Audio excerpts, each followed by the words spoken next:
Is that your favorite? Uh-huh. Mine too. Because they pop. Pop, pop, pop, pop. Pop, pop, pop.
Now, could you? Who was it? All of us muted? God damn it! This fucking OBS shit's been killing me the past 2 days. You can definitely hear us now. I'm seeing y'all. I think y'all were okay the whole time, but they just couldn't hear me. So my great intro was fucking deaf ears. God damn it! I tilled once again. God damn it, son of a bitch. Yeah, thanks, Nil. Son of a bitch. Now this time it was because yeah. Welcome everybody to Burn Popcorn. Did I just do my side? They can hear all you guys. Oh, they could hear us? Okay. We're going to be going over Tombstone, like what we thought about it, behind the scenes info that we know about. We're just trying to see how we bounce off each other. So far, so good. That's all. Well, sorry, you missed the end. Well, good thing we're only like 3 minutes into the fucking show. So I figured this shit. What if we done that? I figured that out a half hour, and I would have fucking just jumped out of my first floor window. Like, they're complaining about the volume of the popcorn. Yeah, I turned it off. I muted it all together. Right. I forgot that was even there. Hide that bitch. Don't need that there. That's what I thought was y'all's sound. God damn it. That's what I was like. Oh, they could hear you guys. Nope. The first episode is always things. So we don't the even need to get to Tombstone. We'll just figure out the volume. yeah. So this week we're going to talk about Kurt Russell and Tombstone. This feels really, really second hat saying it for like a third time. Yeah, it is. I'm trying to remember exactly what I said before, but probably wasn't. Something about how I suck. It's a lot of Till sucks conversation that was going on. But no, we're just gonna like bullshit about the main focus is gonna be on Tombstone and Kurt Russell, but we're just gonna see where the conversation goes. We're not sticking too much to a format. We're just sort of bullshit, and wherever it goes, it goes. Yeah, so this is the diner conversation after going to see a movie. When you're in high school with your friends.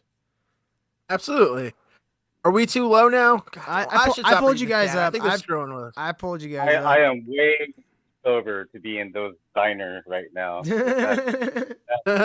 Well, it's almost I would 3 in sound the afternoon completely where Ken's at. Yeah. It's time to start drinking, Yeah. buddy. Oh, You're well, all- good luck. I mean, good thing I'm way ahead of you, bud. And It's 12 o'clock somewhere. Am I right, boys? I've shielded the link a few different places, so Yeah, I put it on Twitter. cool. Why would it matter what time of day it is? If you're an alcoholic, you're just an alcoholic. Doesn't matter. True. Yeah, And but I like to lie to myself. The whole point of being an alcoholic is that you don't believe that you're an alcoholic. if any of the people in the audience want to support the show and donate, we're using my link right now. But probably next week we'll get our own individual link for the show. It was just kind of a last minute thing. So if you guys want to donate your comments in about Tombstone, feel free to do that as well. In the description, all that good stuff. Or just tell us we suck. Yeah, or just tell us we suck. That works too. Yeah, that works. So, where we start with Tombstone? Yeah, we do want to. It's like Jurassic Park. We eventually going to see some dinosaurs on this the dinosaur Hollywood park. Pictures logo, which is weird because that's Disney. Disney has their filthy grubby paws all over this movie. Yeah, but this is 90s makes Disney, sense, so they 'cause weren't so bad. I mean, they they weren't still so supported, bad. killing Like, yellow children, but like. But they wanted them as their touchdown. So they did Hollywood Pictures, which their most highest grossing was 6 cents. Really, Hollywood Pictures? That's a 6 pretty good cents? movie, though. I mean, like. Yeah, that movie was cheap as shit to make. Yeah. Yeah, that's Don Simpson and Jerry Bruckheimer. Most of that movie's budget went into Bruce Willis's fucking scalp wax. I believe it. That guy. Oh, Did you that see Bruce Willis hole? Yeah, that Bruce Willis black hole I've been in since Royce talked about it, and I went. Yeah, dude, I was just about to say that when what was it? Red Letter Media talked about like the shitty. Oh my god! I keep coming across and I keep watching them because it's Bruce Willis and all these shitty movies that he keeps making. It's depressing. They're so bad, and he has like one line of dialogue, and then he fucks off for like 20 minutes in the movie. I mean, Just the respect way he game, likes but it. still. I mean, nowadays, Yeah, though, dude, would you want Bruce Willis in a movie longer than 20 minutes? No, dude, he looks like an old, decrepit Bruce Willis. Like he looks it's like so weird. He's becoming an old man right in front of us. I don't like it. You should have disappeared into your money. Exactly. It's so depressing. Like he looks like when Harry Potter and Voldemort went at it, and then he goes in the death world, and like they see that dying, decaying Voldemort. You know what I mean? Yeah. There's nerds in the chat that know what I'm talking about. God damn it. He's in Die Hard. They go to that weird train station, and he's like there's this weird creature thing. That's what Bruce Willis looks like right now. Yeah, I understand about. Yeah, he's. It's very sad to see your favorite actors age and not gracefully. Yeah. Not at all. I like this movie. I would never say like favorite actor though. I mean, like, dude, Die I was Hard's like one of the entitled. best action movies ever. Like, so he gets it's like stable. top billing for me just for Die Hard. That's Bruce Willis's like Big Trouble in Little China. It's his Magnus you know, opus. Yeah, but little did we know that would also be the name of the end of his career. Yeah. Yeah, true. And his reputation. Yeah, he's known as a fucking prick. He always has been though. He's like yeah. Which works, I guess. I mean, they still pay him. He still makes money. I guess he can be literally that narcissistic and an asshole because no one's gonna tell you no. It works I for don't know. Val. Maybe I could be. That should be my goal. I should just work to be an asshole where I could just evil to everyone I talk to and no one can say shit. He's so talented, they don't care that you're an asshole, really. I mean, you were about to say that worked for Val Kilmer, but, you know, God bitch slapped the fuck out of him with jaw cancer. Yeah. Jesus, yeah. He looks like Arseface from Preacher now, but, like, at 60. It's terrible. Dude, I like poor Val guy, Kilmer. man. I like Val Kilmer. I feel bad for him. He did some kind of weird documentary with a daughter that he didn't raise. I guess he filmed. He was filming like every movie he was ever on behind the scenes. Oh, He's got like 1 million tapes, and they're going over it. But yeah, he dresses like a Navajo and wears a cowboy hat, dude. It's so weird, man. Oh, did you guys hear he's going to be in the new Willow remake, the TV series? Someone's going to be playing as an instrument. Yes, Val Kilmer. They're going to be blowing into his neck in a band scene in the background. It's great. God damn it. Oh, God, Willow's my favorite really movie whooped up on time. Brendan Fraser, too. No, alcoholism really whooped up on Brendan Fraser in a bad divorce. Divorce, and he got like an injury, too. He like broke his back or something. He got like a horrible injury. He got in like, I think, a car accident, and that's why he's like so fat now. He fell into a vat of KFC chicken buckets, and he never came out. Dude, he is so fat and bloated. Dude, Hollywood should be dumping buckets of money into getting him back into shape. Like, not even like, you know, his prime shape. Just get him where he doesn't look like, you know, someone that's about to die of liver failure. He looks like somebody carved.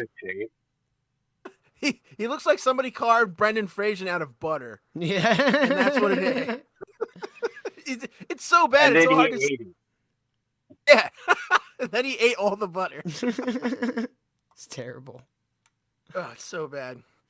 Wait, I guess we should start talking about Tombstone. Whatever. Yeah, 15 minutes in. That's like a good. That's a good chunk. I just said there's no format, and I just said, hey, we got to talk about Tombstone. Well, after the Hollywood pictures, and then we go into the Robert Mitchum narration, where he talks about in the 1800s, bullshit happened. And here's the cowboy. Bum ba dum bum bum. And then basically they found silver in Arizona, and then that's what started the town of Tombstone. I still don't know if the intro black and whites are real or fake. I know they intertwine definitely fake ones with. There's definitely them like scenes from the movie in it, but some of it look kind of real. I couldn't find any information if any of those are real. I would hope one of them at least is. Who knows? So, I mean, if it's not real, they did a good job. But it was real. Like I think also I want to talk about one of the big overriding things with just the Wyatt Earp in general. I think Wyatt Earp's kind of a scumbag. Yeah, but he just was involved with theater through his newer wife, and then also he was on set of the first Wyatt Earp movie. Like he was directly involved with Hollywood. That's badass. And taught him a lot of things. John Wayne actually copied his walk off of him. Oh, really? He met him on set, and that's where he copied his walk off of from Wyatt Earp. So yeah, we think it's so long ago, but he died in what 29? Yeah, something. Yeah, early 20s or mid 20s. I don't know. I'd have to look that up. I think they say it at the end of the movie. Let's see, 29. Yeah. Yeah, in Los Angeles, which is like, fuck. Like, what a place for a cowboy dies. L.A. I guess back then it kind of would have made sense. 1929 LA was a lot different. A little different. Yeah, my family's lived in LA since the late 20s as well. That's when they moved there. And then you went to Portland? Ugh. Yeah, Portland, beautiful 10 years ago, man. It's fucking amazing. I did not regret it until like 4 years ago. Yeah, that's like Minneapolis. It was the cleanest city I've ever been to, and now it's a fiery hellhole. Yeah. But anyway, we're talking about. Harley says she'd never seen this movie. She says it's a total dude movie. Well, that's why yes, it is, Harley. Brits. Harley, Brits. if you were smart, you would watch this movie to find out the inner workings of how men and social groups function. Because this Highlander is the best movie ever. How to say you're a boomer without saying you're a boomer. I mean, Highlander's pretty damn good. Harley, go watch the movie now and then come back. We probably still won't be talking about it. Yeah. It's only 2 hours long. We'll probably be finishing up by the time you come back. Dude, oh man, the opening though. Okay, I guess we'll start there with the opening. Okay. Where the cowboys ride in and just massacre an entire wedding and then eat their wedding meal. Yeah, and then kill the priest. Yeah. The Mexican police, apparently, I don't think this is true, but the Mexican police killed 2 cowboys, and he rises up and he throws the 2 red sashes. Like, you shot 2 cowboys, being all curly bill. Dude, and then I like how they show the dude that eventually joins Kurt Russell, McMasters, or what's his Rourke, the guy who plays Daryl Dixon's brother in Walking Dead. That's probably his least known role, and that's what I'm using.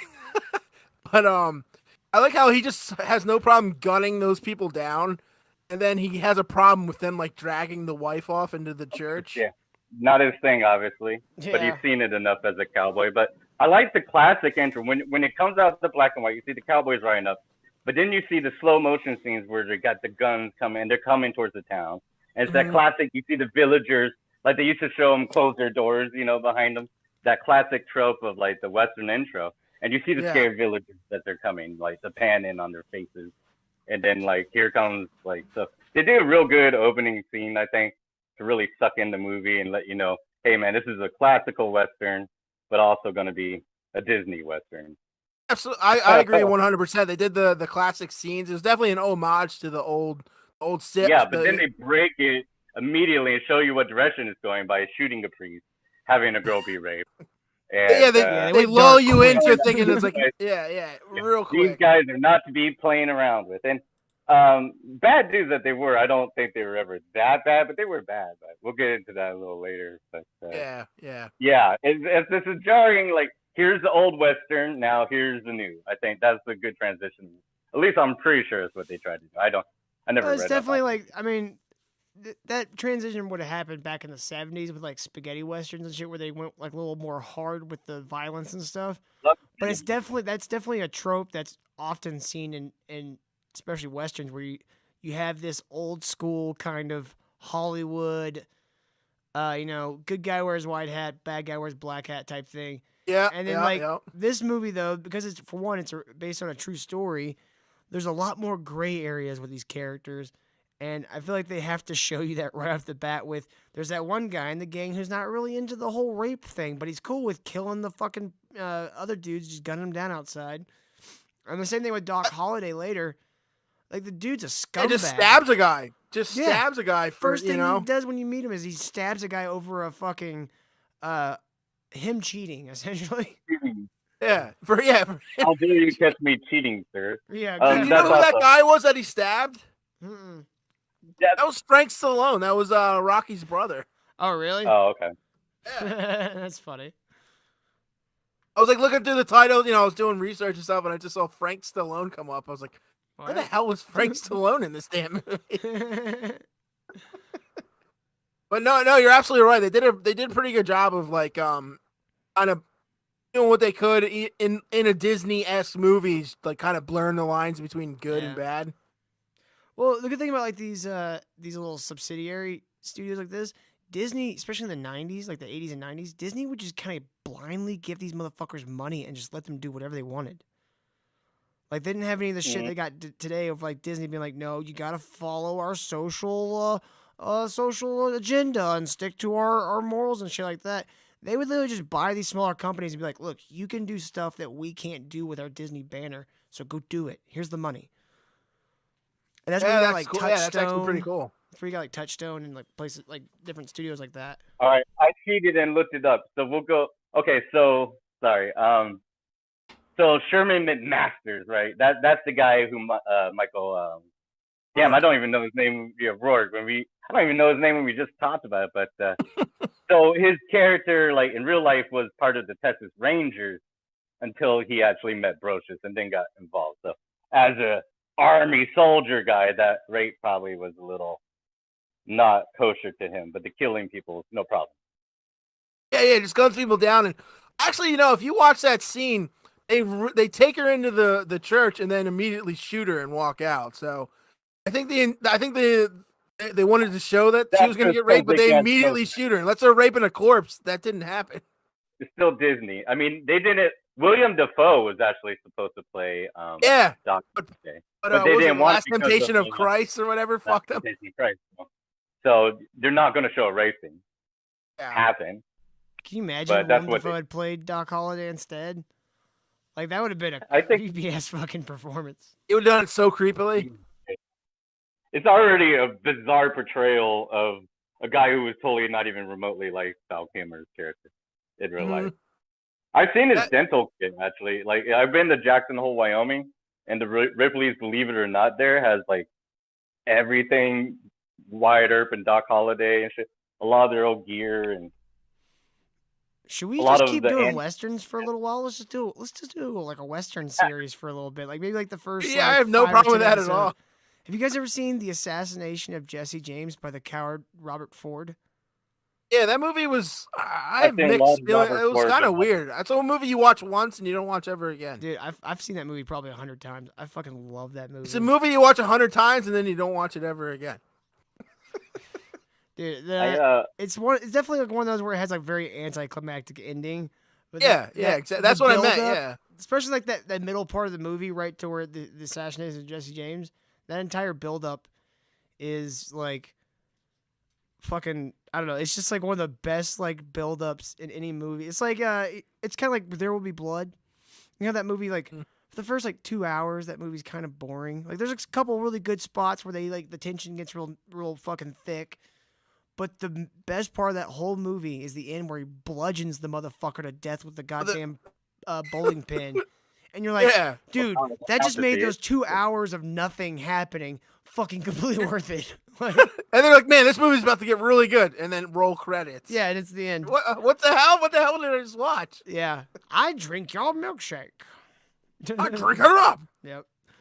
Yeah. No, that was just him. That was the only reason that movie's good is because Daniel Day-Lewis's the character was so good, but they didn't give him much to work with. Like you just said, everything was kind of slow and drawn until the ending, where he just beats the piss out of some guy with a bowling pin. Yeah.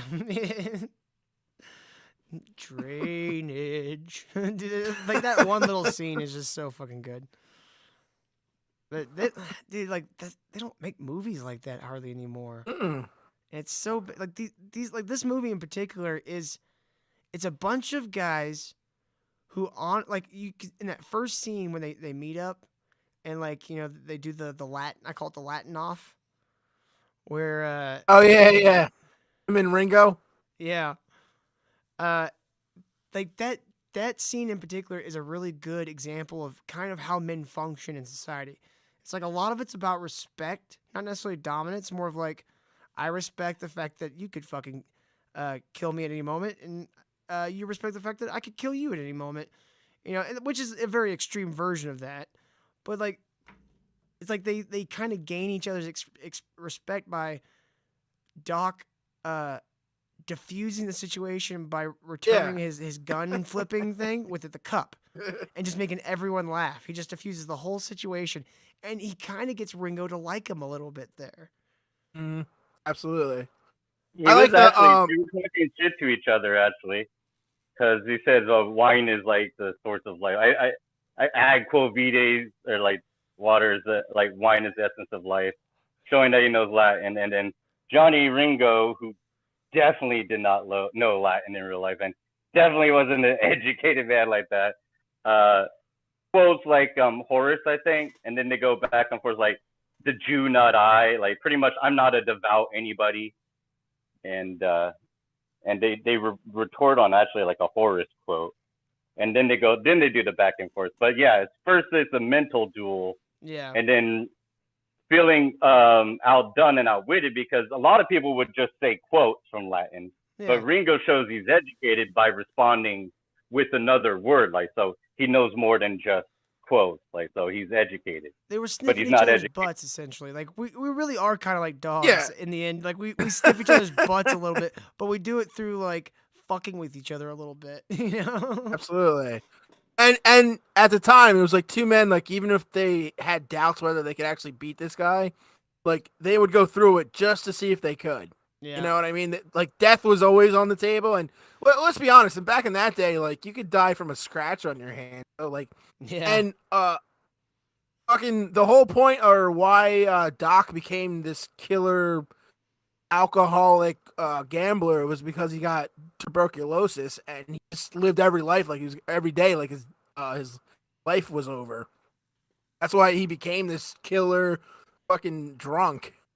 Yeah. So he would do it just for like, the fun of it, or he's too drunk to say no. And like Wyatt's character is kind of interesting because like he's the only guy out of the whole group, other than maybe Doc Holliday, that's actually killed a man.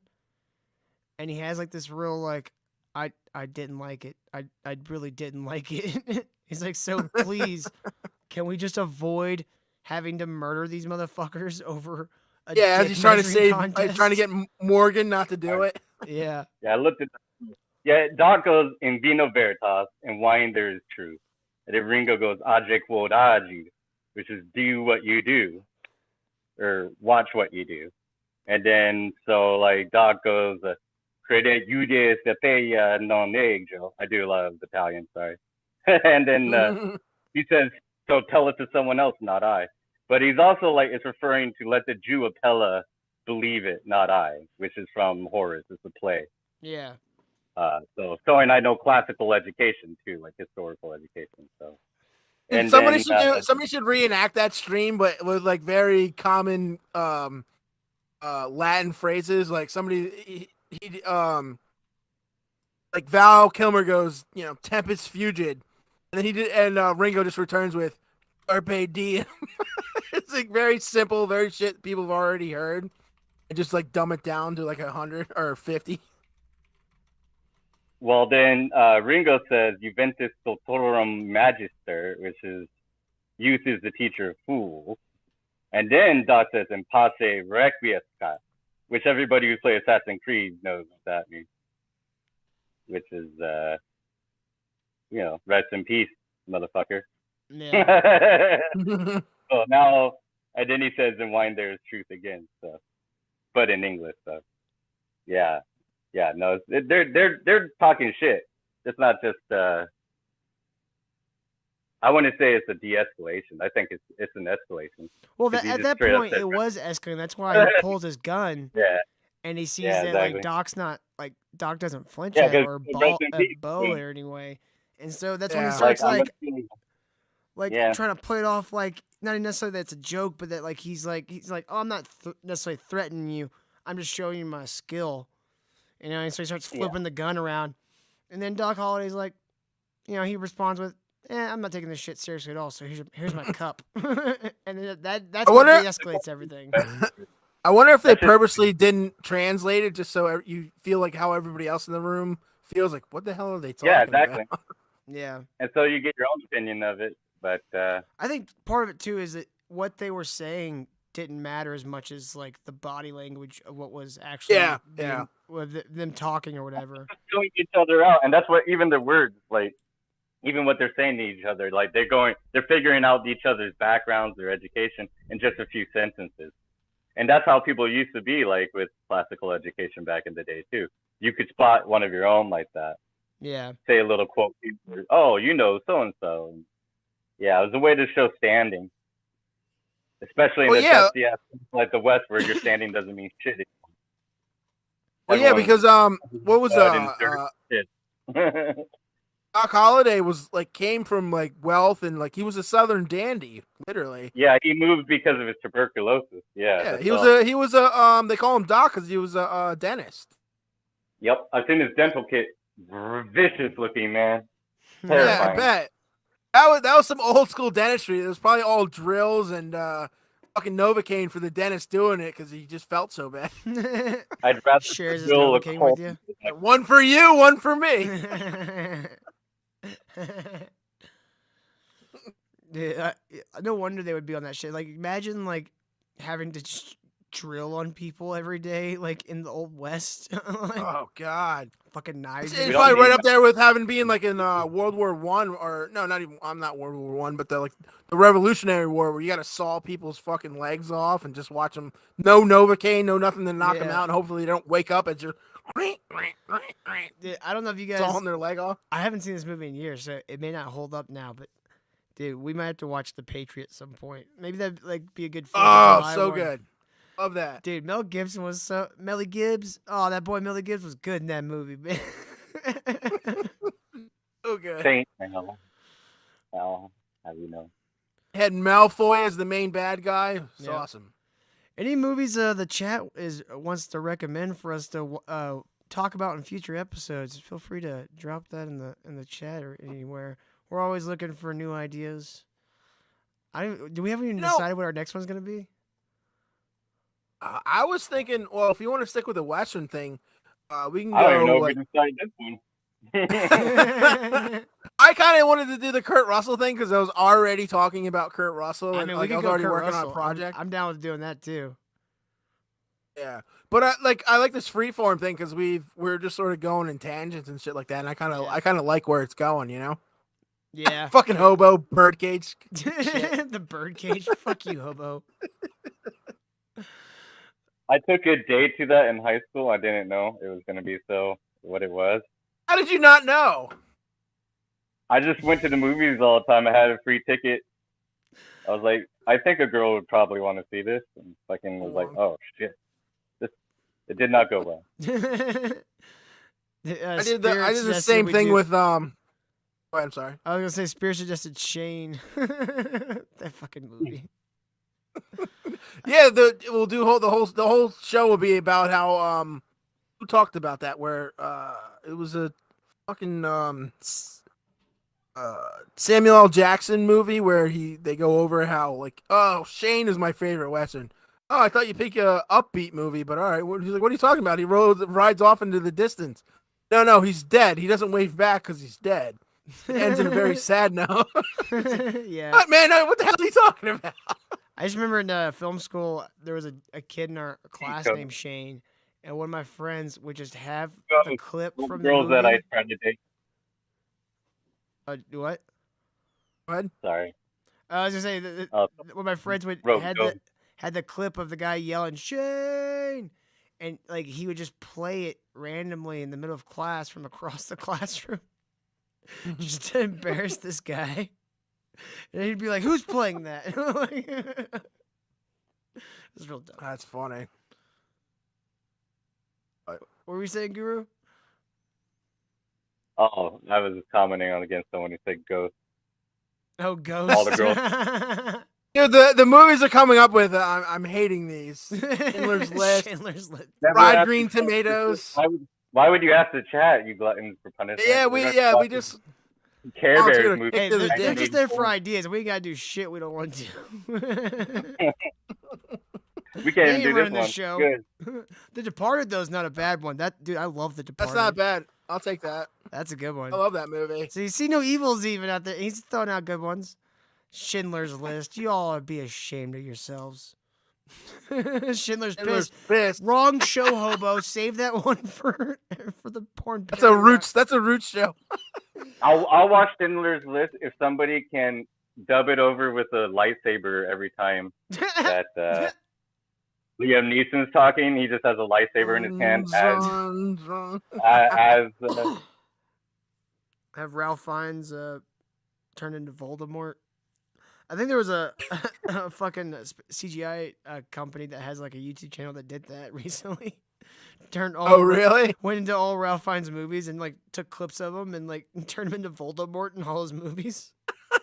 That's pretty great. When you place Hannibal Lecter, that's got to be bizarro. Yeah. But since we're talking about westerns, and is this everybody's favorite western? No. What would be my favorite western? I'm doing again. I keep bringing up. Sorry, but I'm doing the Kurt Russell thing. But in my videos, like Kurt Russell made the best western not starring Clint Eastwood. Probably Fistful of Dollars, or Fistful of Dollars probably have to be my favorite western. Then I know it's cliche, but Unforgiven. It's Unforgiven is really so good. Great. I just love Fistful of Dollars because it's a western that's based on a samurai movie that doesn't lose anything in translation. Or at least it doesn't, in my opinion. Like, Clint Eastwood comes off like a motherfucking samurai in that goddamn movie. But he just didn't have a sword. He's got a fucking pistol. And he destroys that fucking town. Like, it's beautiful. And, like, I don't even give a shit that the audio is all goofy and shit. If it's not that one, it would have to be... you guys ever seen Once Upon a Time in the West? I watched a lot of old John Ford Westerns. I watched, like, old Westerns and Gene Autry and, like, back in the day. I grew up in like San Fernando, so like it was all filmed around where I lived. All the scenes are out where I used to go and hang out. And Agua Dulce, those like red rocks. Everyone knows them as a Flintstone set now, but like all that shit. And a lot. The chat's bringing up a lot of them, but a lot of them I don't know if they're talking about the remakes or the original. Like the Magnificent Seven. Always go with the original. I mean, the remake from Magnificent Seven honestly wasn't that bad. Like, Chris Pratt was pretty good in it. Like, the cast was really well done. You notice they just killed all the white people at the end of that movie? Yeah, but... Is that the only one that noticed that?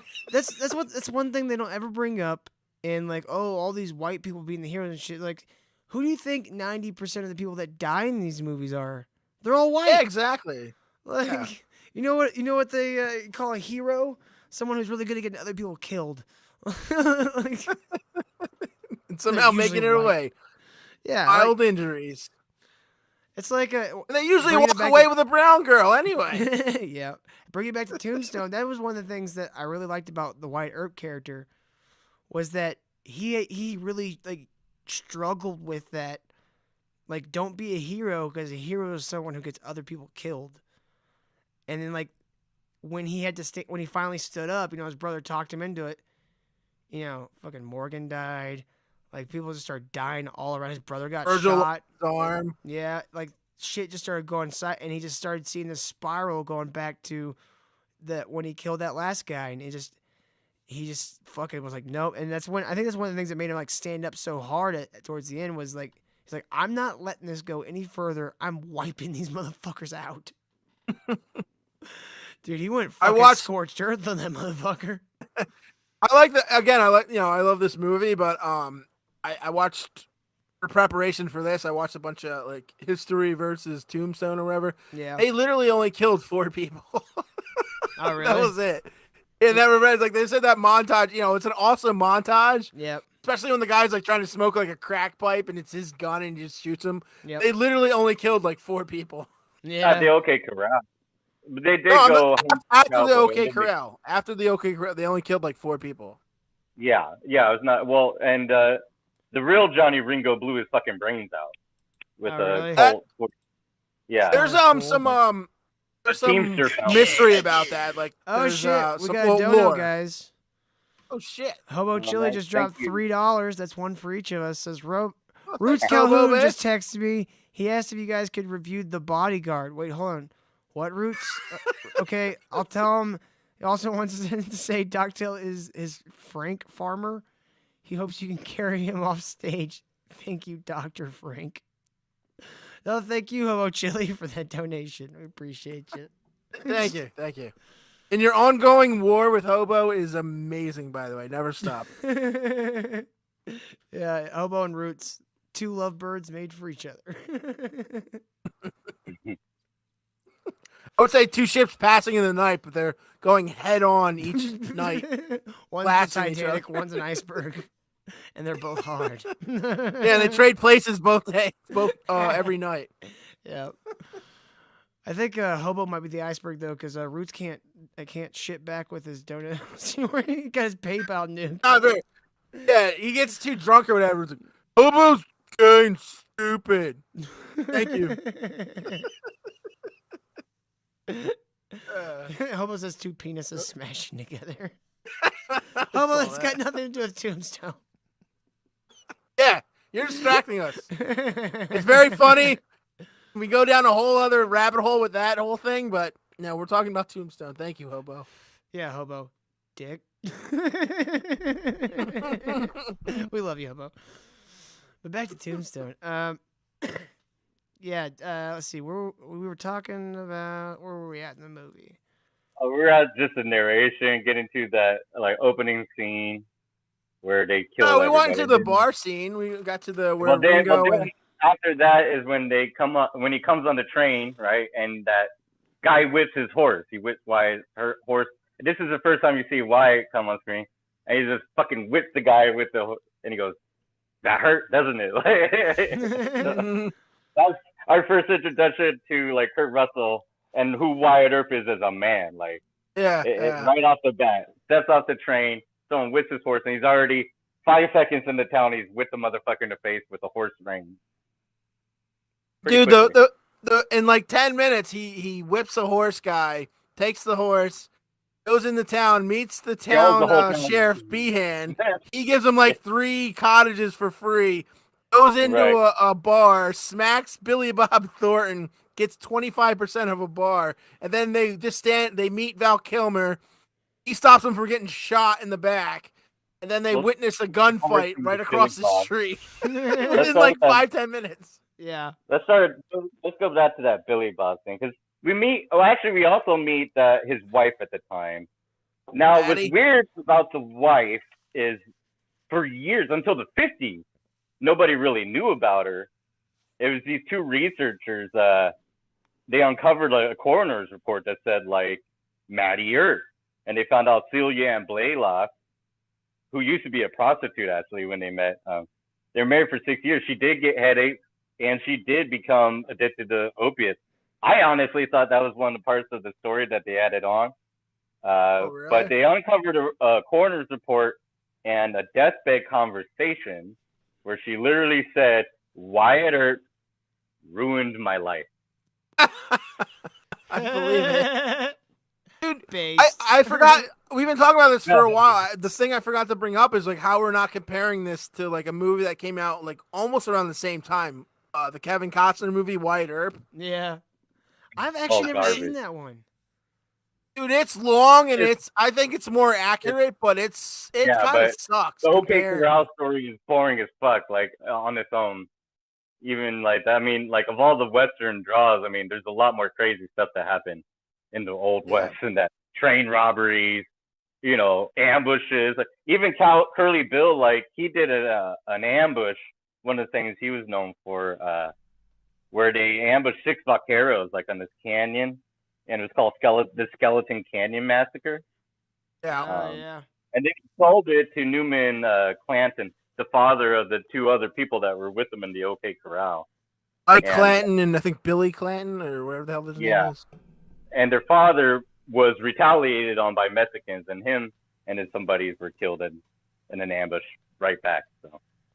Oh, dude, they overgeneralized the story. Like, the Earps weren't necessarily the good guys in this situation. Like, they just sort of history has made them so. Like, they were even accused of robbing stagecoaches themselves. Like, not history is him and Josephine. Josephine especially had full control over everything, and she's the one that worked very hard to bury everything about his ex-wife. She did that on purpose. They're very, very strategic, always putting him in. But yeah, even when you try to paint him in a hero, like, you're still a scumbag. I mean, absolutely. It's like Tony Soprano, he's endearing and you like him and you root for him at times, but total awful human being if he was real and you knew him. Like the Kevin Costner movie definitely portrayed him more as a surly asshole that he kind of really was. Probably, yeah. I don't know how you could be in the Arizona sun and wool clothing and not be a surly asshole. Dude, like even in this movie, Wyatt Earp's a bit of an asshole, but he like just like get him. But Kurt Russell's so likable that it's like I can't really root against him. That's the thing. It's all Kurt Russell, and even Val Kilmer said like he was hands on. He did more than the director Jare did, and without him, dude, you know the story to that? Go for it. No, the story was like the director he just won a bunch of awards for what's that horrible the revolutionary movie with Matthew Broderick is the leader of damn it. He was the director of that movie, Hero Honor. You know what I'm talking about? It was the Revolutionary time with the Black Army, but they had Matthew Broderick as their. Again? Last of the Black Mohicans. Army. I never saw that movie. Anyway, he won an award for that, and he was directing. What's up? You're talking about Glory? Are you talking about Glory? Glory. Thank you. The first Black director Army. of Tombstone was the guy that directed Glory, and he won a bunch of awards. But he got in over his head, like with Tombstone. I think he only directed the scenes with Charlton Heston, somebody we didn't bring up when we were talking about the cast. But Charlton Heston is in this fucking movie. But Glory Tombstone. So modern times. Glory Tombstone. Absolutely. What we are now. Yeah. But he was in over his head, so he bailed. So Kurt Russell literally found the director that finished the movie. He was literally a patsy. Kurt Russell directed this movie. He just had this guy just there to present himself as a director, and he just literally did whatever Kurt Russell said. So wait, hold on a second. Charlton Heston was in this fucking movie. Who did he play? Yeah. Remember when Doc Holliday is like dying and he's like and they found some ranch? Yeah. He's the rancher. Oh shit. Yeah, I didn't notice him without having monkeys around him. Oh, and one of the tombstones in Tombstone is real, where it says, "Here lies Lester Moore, forced." Oh yeah. No less, no more. That was a real gravestone. Wells Fargo agent. Yeah, and they popped his ass in Naco, Arizona, by a guy named Hank Dunstan. Yeah, that's in the beginning part of the movie when the train rolls by. They zoom in on sort of that tombstone that says that. Here's Lester Moore. He died from 3 shots to the back, no less, no more, something like that. Yeah, that's a real tombstone. People were real dicks. But yeah, Kurt Russell secretly directed this movie, and he kept that secret until the director died. That was part of their condition. He was like, the director said, "Hey, I'll do this, and I'll do whatever you say, but I don't want anybody to know." So, Kurt Russell waited till the guy died, and probably I think years later, still never said that or admitted that he secretly directed the movie. Well, I'm glad he did. Oh yeah, no. Val Kilmer said the only reason why that movie was a success was because of Kurt Russell. It makes sense. He's good at the Western, but it's laconic characters. That's why Kurt Russell's good at being laconic. Like Spartans, you don't say very much.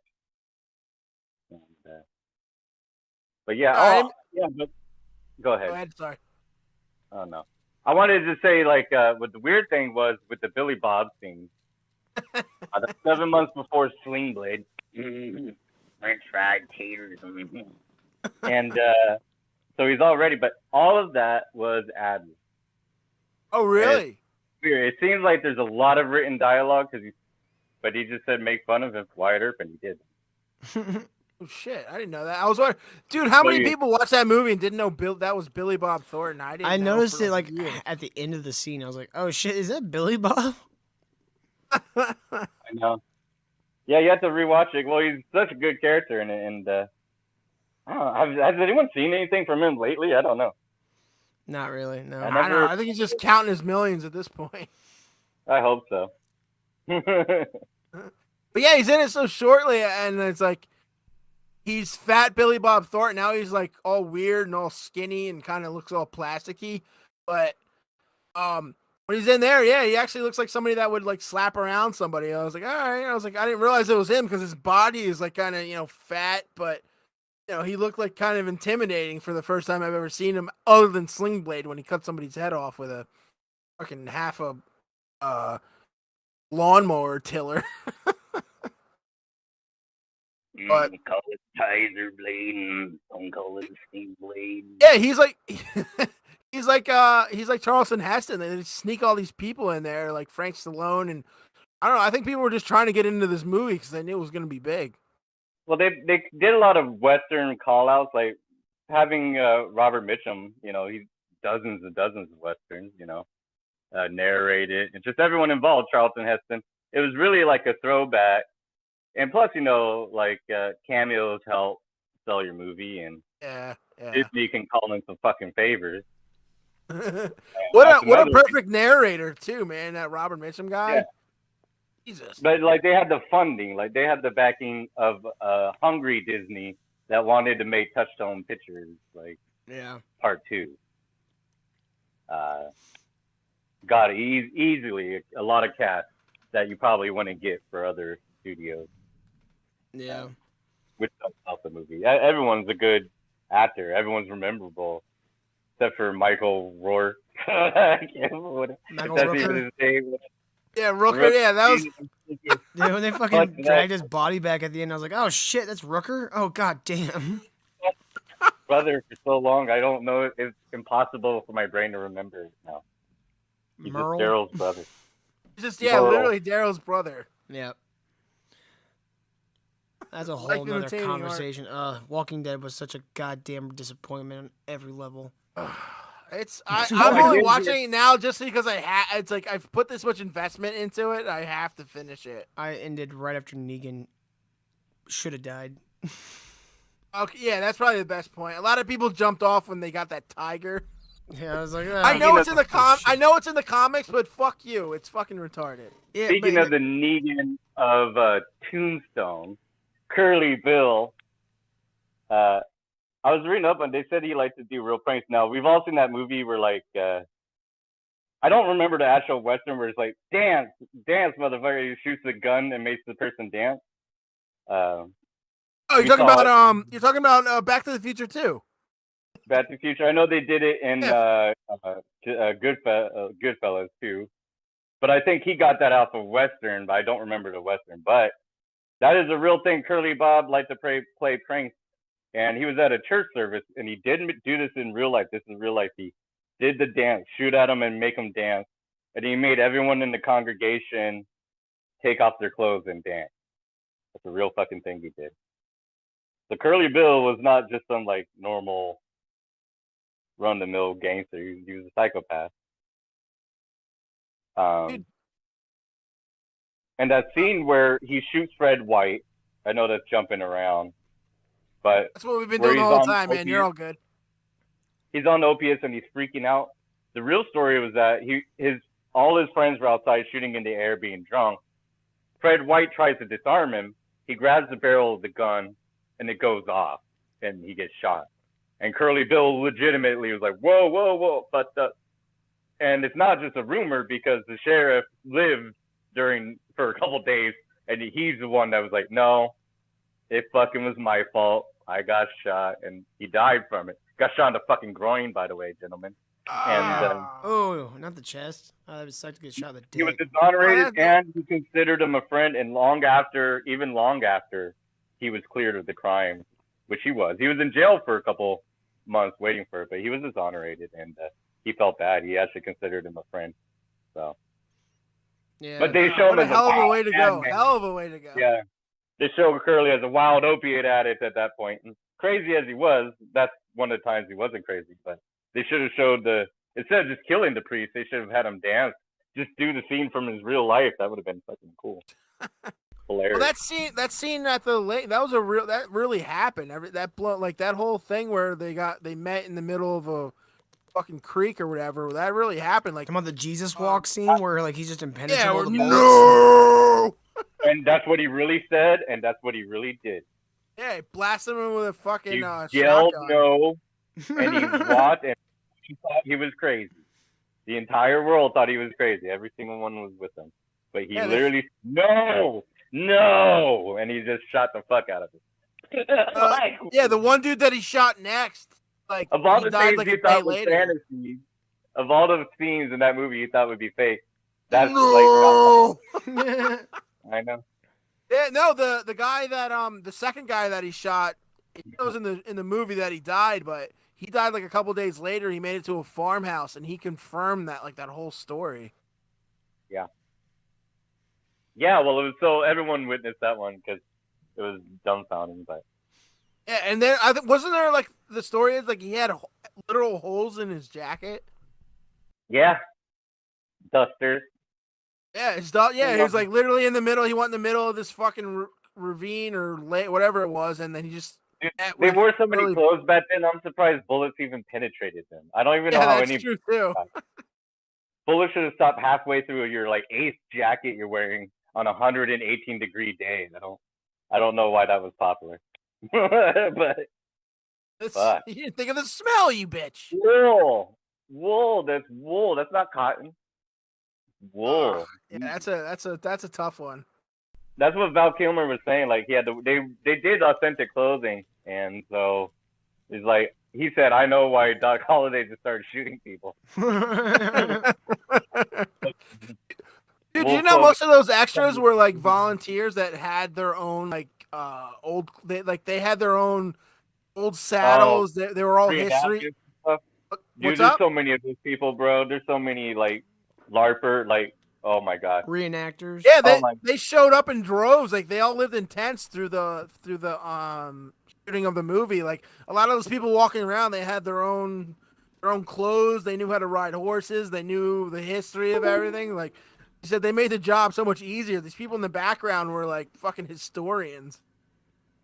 Yeah, dude, there's so many Civil War buffs too and shit. Like, there's people the Civil War never ended. They still do that shit every weekend, religiously. But it's a testament to like how, I don't know, the Western concept is it's not. I don't think we've ever seen a movie that's anywhere close to what it was like in those times. A little here and there, but nothing really would put you in the feel of it. Just look at the photos, man. Everyone just looks like they've seen 1,000 people die. Yeah. Nothing more depressing than looking at photographs from the late 1800s, like the first photograph. You look at the eyes of children, it's like, I buried 5 sisters. Like, god damn, dude. Yeah, that's why you would have 10 kids, because half of them would die. Right. And the 8-year-old's like, I had to birth a mule and shoot a man who tried to break into the farm today. He's like, son, you're 8. Like, I thought I had it rough, you know? Oh, yeah, those people were tough as nails. Like, they had to, like, as they learned how to walk, they had to learn how to milk a cow. They lived in, like, houses that didn't protect you from the weather at all. Like, there was giant gaps and shit out there. Like, you're basically living outside. I said a lot of ancient times, and you get into the barbarity of man. We should do some ancient, because that's my ancient Rome, ancient Greece is what I've studied the most. What movie would you do to kind of do that one? I'd let you guys pick. Troy? I don't want to do shit. We would have to do like the series, like Spartacus or something to kind of like go into Caligula. Caligula, of course. Yeah, of course. That one we might do like a private viewing of. Which means little boot, because he was raised with the army with his father. Yeah, a little kid around battles, and you wonder why he's fucked in the head. Didn't he like? Wasn't his like wife his sister or something like that, or however that worked? It was cousins. At all the gross things, that was one of the things. Well, but I don't know. I bring that up as like about Doc Holliday. The only thing he ever wanted was his cousin. Sister relationship, except for in Gladiator. Okay. There's no historical accounts of that. It's by a Caesar, especially, because you got to remember, like, people were still wrote that at the time that Kaiser was still alive. So, no, you're not gonna write you fucked his sister. But, I thought that was one of the rumors or whatever the hell it was. Well, there's also like Nero played his fiddle while Rome burned and all. There's a lot of weird shit. Or he was so crazy he made his horse a senator. Yeah, I remember that. Maybe 300 would be a good one too to talk about that old shit. Yeah, good call. I wonder if that one still holds up, like, because it was one of those where you're like, I know there's not a whole lot to it. I know it's not technically historically accurate, but it's just such a badass movie. It's like fucking. It was, especially at the time. It's like really good hair metal. I would ruin it by being a nerdy asshole the whole time. You would hate me. It'd be a terrible movie, because I know the real history, and it bugs all of it bugs me. I can't even enjoy it. So. I like how artistic retellings of something can shed light on real truths. Like, they made like fucking Xerxes in that movie like fucking 10 feet tall, but that was that's all about like the power of the Ottoman, or whatever was it the Ottoman Empire? I can't remember. Persian, yeah, thank you. Yeah. It was like all about like just like exuding power and like the weird exoticism that the Greeks would have felt seeing these weird people. You don't have to do a fantasy about No, it. you don't have to, but I'm saying sometimes it's interesting to see like, how people interpret that shit into fantastical things. If you read actual source material, like, it is way more fascinating and crazy than anything you'll ever see in a graphic novel or anything. It's crazier and more gruesome than what they showed. Like, oh yeah, of so course. It's weird to do all these amazing stories already written out for you. The entire synopsis ready. All you got to do is put it to the screen, and they just don't do it. They just rather play bullshit. And it's that's weird. Where the balancing act of history versus storytelling. Because storytelling is not about giving you facts. It's about conveying I don't know what Jordan Peterson calls like super truths. Like this. You know what I'm talking about? It's not like yeah. That's if you got taught bad history in school. Like, well, I mean, you should definitely know the difference. No, there is no difference. If you read ancient historians, there's no difference. The funniest thing about that is like right around the same time there's like a Christian movie that came out, and Xerxes is one of the characters. Yeah. And he's shown as like this benevolent leader that's like tolerant and shit like that. It's so weird. Yeah, you bend the characters to what your story needs necessarily. But that's where like storytelling is like, it's not about like getting things right historically. That's what history's for. Like, history is for knowing what things actually happened. Xerxes' sons, Darius and his brother Darius and Cyrus afterwards. The Battle of Zena, like, what's the name of the? I recommend for him. It's been a while. They call it the Expedition of Cyrus or Kyrus, how you want to say. But Xenophon. It's about like this Greek general who's a mercenary. It takes 25,000 Greek soldiers to help retake from Xerxes' brother, like the throne of the Persian Empire. So they come down and get these Greek soldiers, and then the guy that hires him sees his brother on the battlefield, immediately goes away from all the camp, gets his head fucking cut off, and now they're stuck there in this hostile territory, and their leader and their like payment's gone, so they have to get their asses back in Greece. While now all the people that they fought with are joining the satrapies and becoming like, well, we lost, so it's time to join them. So, and it's one of the greatest adventure stories ever told. And it's written by the general himself who went through it. So, kind of biographical. So, yeah, very much a story. It's more fascinating than any of the science fiction or fiction I've read. Because it depends on what you like. Hold on, guys. I'll be right back. Oh no, Ken's leaving us. I'll be right back. Ken, are you like my father? Yeah, I get the history. This is what it will be like the whole time 300. But I like the contrast between like history, like knowing how things actually happened and knowing the historical, characters and stuff like that, versus like, just the idea, like, it's 300's almost like something that's inspired by history rather than an actual historical account. Well, Alan Moore is a genius, and his comments need right. They don't let him hands on as much as they got. That's the other thing. They got the real people. They got the best storytellers. Yeah. But Hollywood always fucks it up. They're like Joe Biden. Like, just give them a little time. They'll fuck it up. Like, you're right. Alan Moore you're right, 99.9%. But in 300 was one of those rare cases where, like, I'm not a big Zack Snyder fan. Like, well, it's entertaining. The fucking Army of the Dead movie. That movie was such dog shit. Like, he's made a lot of dog shit movies in the past several years. But like the Dawn of the Dead remake was really good, and 300 surprisingly was really good, and Watchmen was really good. So it's like he's not a good good writer, but he's got a good eye for story, and he's got a good visual sense. So that's what made Zack Snyder decent in his like prime there. But like 300 was one of those rare cases where he had Frank Miller with him on set. I want to say Watchmen. I would say Watchmen was okay. Do what? Watchmen was okay, but I want to say really good. And I want to say 300 was the theatrical version was okay. The best version is the full like 3-hour plus version. It's fucking long as shit. But a lot of 300 is pretty fucking goofy. Like it's just over the top goofiness and. Well, I mean that's the way Watchmen was. It's like this over top shit mixed with like real world like Vietnam Cold War era bullshit. It's a very odd mix, but it somehow works. Just because the comics work. But 300 was like the one where like he had Frank Miller on set with him, basically co-directing the movie with him. And he, all right, guys. Hey, welcome back. And he was like, essentially, he had like, you know, the veto powers. Like Frank Miller wasn't in charge, so he had like all the, no, we're gonna do this. This is more cinematically correct rather than like the way you do it in a comic book. Because have you seen how Frank Miller handles a movie when he's given carte blanche? It's pretty terrible. It's pretty fucking awful. Yeah, it's all scenery and fucking stop motion. Yeah, The Spirit is one of the worst movies I've ever fucking seen.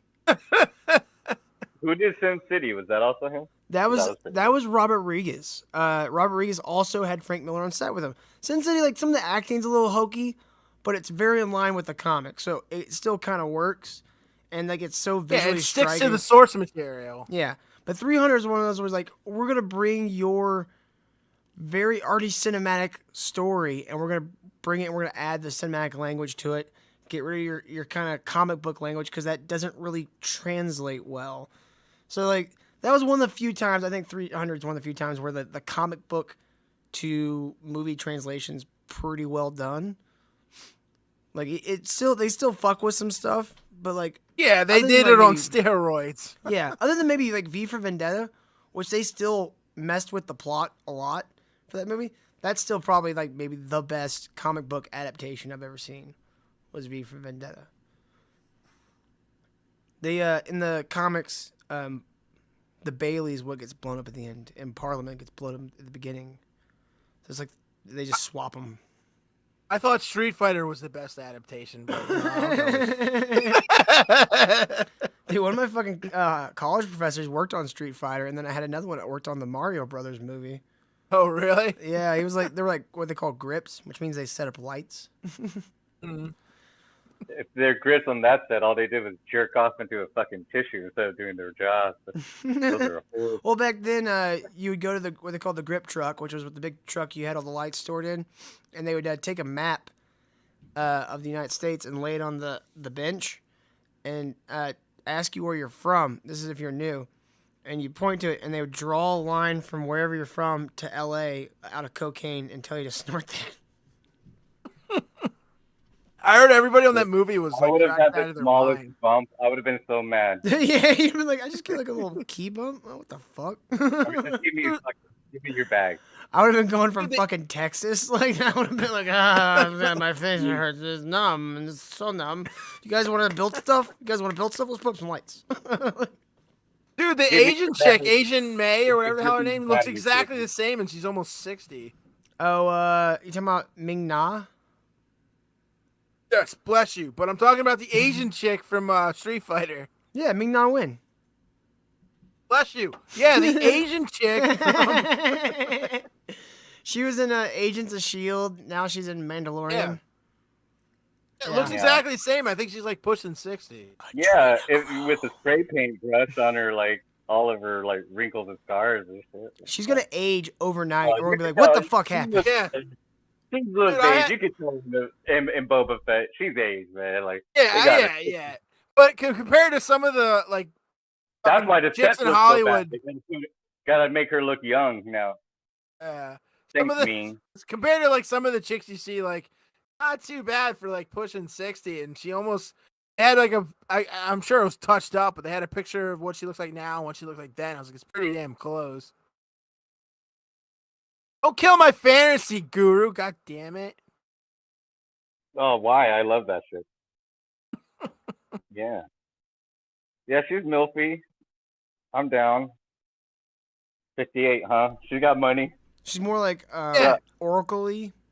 Like she looks like an oracle that would hide in like a cave somewhere. Okay. Like a sexy oracle. Not like that like old like but like oracle. I thought you said orc. No, like, oracle. Like she'd be like predicting the future and shit. Yeah, she's fucking fumes. It runs in the generation thing. Hobo said. Dude, I was. Oh, go ahead. I was doing sales for a while, and I met up with. I was selling something to this black Marine guy. Coolest guy I ever met. He had a Japanese wife, and he was about 45, and his wife was about 50. He's like, we're just bullshitting. His wife walks in. Even where like I think she's like earshot. He still says it. He's like, yeah, don't marry an Asian chick. She says from ages like 20 to 45, they look like they're 20, but as soon as they hit 50, it just nosedives down, and it's terrible. They age like fucking plantains. I was like, Jesus. He's like, his wife's walking around. His half Asian kids are wandering around. I was like, this guy rules. Raquel, Hobo, Jesus. Hobo mentioned something about equilibrium. How old is that bitch now? Raquel, like 77. Yeah. I would smash Raquel. 81. Holy shit. Equilibrium really? wouldn't be a bad one to throw on our list. I like that movie a lot too. Dude, the Tetragrammatron. Oh, that shit's fucking dope. Oh boy. Yeah, I would not. Sorry, Hobo. No, on the Raquel Welch. Holy shit. Well, let me see if I can look her up. Don't look directly at it, Till. Don't do it. It'll kill your soul. Now. I want a picture from today. Do it. Don't you do it. Oh my god. So it's her ring doorbell camera. Hobo. What? Okay, no, you're fucking with me now. Oh my god. Well, that's why. Oh no. That's awful. He wants that chili recipe. Hobo, this is what you want? Here, I'll show the people. That's what you want? Yes, show the chat, please. Torture. This right here? Oh yeah, get it, Hobo. Oh look, I'll get her. I'll bounce her up and down for you. Oh yeah, there you go, Hobo. Get yours, bud. Get out. Now it went black. Now it turned into Nikki because it turned into a black square. This is Look not. at that cute little. She's 81. I was joking. Holy Christ. I told you. There you go. You were Nikki. close, 77. Or fucking Hobo. Here you go. There you go.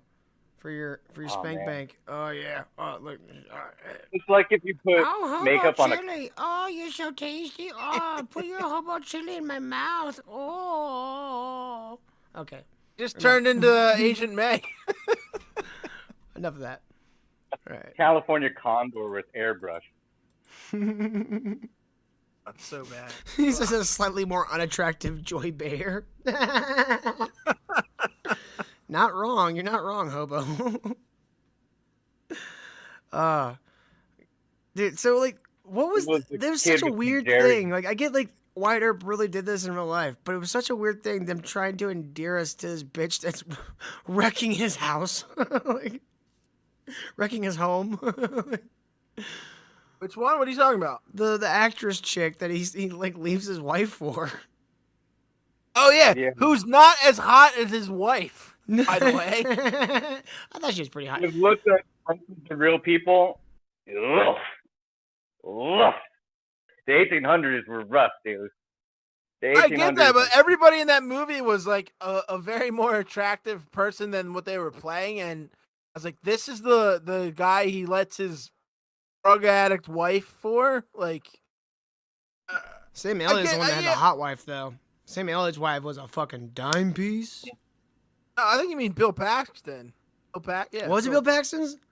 Yeah, she was way hotter than. I may have confused them. They all were blonde bitches. I got them all mixed up. No, because Kurt Russell even says well, one of them says, well, you always were the pretty one, so you deserve the prettiest, is what he says. But they're all and they smell like garbage. They smell like hot garbage underneath. Oh God, yeah. No perfume, no deodorant. They just piss themselves sometimes because they can't go to the bathroom and all that shit. So what? Sometimes they just stand there and piss themselves. Tell me, bitches were pissing themselves in the Old West? Yeah, it probably smells really bad. Yeah. Soap probably wasn't readily available. So Horse shit and piss in the street. You're getting it on your shoes regardless. Jesus. What do you think? What do you think the guys drank so much? He's like, God, these girls stink. Yeah, would you even notice if you get yourself like drunk? Would you even notice the next day? Like, smells like piss. Oh, it always smells like piss. Guess it wasn't me. It's Tuesday. Not just piss, hot piss. Hot 118-degree piss. I know how hot they are. Like, I mean, ugh. 30 horses running, 30, just 12 horses walking down the street. Good God. I mean, Bill Paxton's wife, she could have peed on me if she wanted to, but. You would have had no choice unless you want to get all that dress off. I mean, every both guy options are available. They carried a knife with them. It wasn't for cutting food. It was just for trying to actually have sex with your wife at the end of the night. Let me just cut fucking material off this thing. The whole thing with I didn't understand, like the chick playing Kurt Russell's love interest, like she plays that character in everything she's in. I was like, you are not hot enough to have this fucking attitude in everything you fucking play. She's all right. Again, yeah, all right. I mean, again, his wife was hotter. Drugs was the easiest way. Hey, can you play being on drugs all the time? Sure, yes, how did you know? Hey, you know that drug they were doing with that one girl in that other movie? Yeah, can you just book her? Because I think that'll fit. Dude, for a second there, I thought she was the fucking same chick from Back to the Future Part 3 that was like Doc Brown's love interest. Oh, Mary Steenburgen. Yeah. Oh, wow. I can. From certain angles, I was doing other things, and I was like, "Oh, is it? No, that's not her." Ted Danson's screw piece. Oh, is that really? He left Whoopi for her. I could see why. Yeah, I think he made the right choice. Yeah, he made the right choice. Whoopi, ugh, I don't know how anything. No, the only right choice was to jump off the highest building you can find after putting your dick inside of Whoopi Goldberg. That's the only way to read it. That should have been their first date. Like, oh, I used to date Whoopi. Just take me home. Yeah. Why did people so after that? Like, ugh. I swear he dated her just to do blackface. Wouldn't you? Wouldn't you? No. Now she's Whoopi Iceberg. Oh, Jesus. And he looks exactly the same except with white hair. Yeah, he does. I'll let her keep the bird. That's what they've been discussing, fire versus suspension. They're like, all right, Karen Johnson, shut the fuck up. Go back on The View, Karen. Yeah, she back after they you didn't know she's her? Karen Johnson? Is that her real name? Mm-hmm. She booked Goldberg. Like, no more Goldberg. You could be Whoopi Johnson. You could be Karen Johnson. You could be Whoopi Karen Johnson. Karen Whoopi Johnson. But you can't say Goldberg ever again. After you criticize the Holocaust. Unless she lets the wrestler Goldberg put her in some crazy pretzels and shit. Like, she's got to fight Goldberg for the name. Some crazy pretzels. Let me tell you, she's deep in some crazy pretzels. Every time I see her, no. Yeah. The pretzels, the cheese, the salt. She loves it all. You want great pretzels? Let's do some more stuff on The View. I'm checking out in the backstage. Yeah, hey, just because I'm not on the show, can I still go to catering? Dude, I bought one of those big bags of poverty pretzels like a week and a half ago. I'm just now getting to the end of them. Like, Joe, I was having this sandwich the other day in Italy. Didn't you want to go to Italy? No. Oh, the suspension's so great. No. So I think let's see. So we got to the part where he shot the sheriff or the marshal. I shot the marshal. I swear he. And I got arrested. Yeah. Who? And yeah, so, Kurt Russell puts his really wild thing where they're like, where he's cleaning out. So he cleans out that gets that place in order. Then their lives start montaging into we build some stuff for ourselves. Why it's a tough guy. Quid pro quo. I can do a dance with a gun on my finger. I could dance with a cup on my fingers. And then we're at whatever's after that, I guess. Yeah, you're right. Yeah, then they get to Okay. Good, you're right. I apologize. Smokes heroin and then shoots a marshal. Opium. And then they're playing pool. They tell you how Curly Bill got off, and then the guy comes in to try to say, "Hey, want you guys be the sheriff?" Oh yeah, the mayor. No. Oh, John Locke. Yeah, John Locke. Every time he'd walk on the screen, I just start talking. I'm like, "Go back to your fucking island and fight your smoke monster, you fucking bastard!" God damn it, Lost sucks so hard. God, fucking, it was such a letdown. They invested 6 years into this, you asshole. One of my favorite lines from the movie is where Kurt Russell goes like, "Go ahead and draw that smoke wagon," or whatever. He calls it a smoke wagon. That smoke wagon to go to work. Yeah. Let that smoke wagon go to work. I was like, oh shit. You're gonna do something. You're gonna stand there and bleed. Yeah. Oh, look at that mustache, man. Look at those fucking mustaches. Real. That's amazing. Those are men, guys. Those are men. I don't know what we are, but those are men. Yeah. Yeah, I'm a man. I just don't have a weird mustache. Look at that one. That's bad. Oh, Paxton. That's why you died. You didn't have a good, solid mustache. Yeah. Your mustache could have saved you, but nope. That's how you knew he was going to be the first one to die. Yeah. The mustache was a dead giveaway. Yeah. Sam Elliott's mustache saved him from bullets. And death so far. But he shaved it, and he survived. But he looks weird without it. He like really does, Daniel in the line, he cut his hair and loses his power. That's Sam Elliott. That's just like, whoa, boy. Can you grow that back? What was it? Justified, where he didn't have a mustache? Dude, I haven't watched that. That's one of those things I gotta catch up on. Dude, Justified was so good that it kind of single-handedly saved Hulu's ass. Really? Dude, like, Justified got so many views, they're bringing it back now, which I'm like, why? It's the story's done, but I guess you could find, like, I mean, that guy, the character, like, the main character is interesting enough that if you took him on another adventure, like, you could easily do that. They tried that with Deadwood. You know, he's just kind of the same guy, except 100 years in the past. And that movie sucked. Yeah. It was terrible. Well, Deadwood's pretty good. They get caught up in trying to recreate the spark of the original one. It's like, no, the characters are good enough on their own. Just throw them into a new situation, give them new challenges. Yeah. That will be good. Yeah. Instead, they just want to 10, 15 years have gone by, and you want us to, like, still give a shit. Yeah. Instead, they want to play member berries. It's like... Exactly. It's like, if you just pretend like no one knows his character at all. Like, I think, like, even though the new Dexter one ended kind of shitty, I think overall it was probably the best long after sequel I'd seen in a while.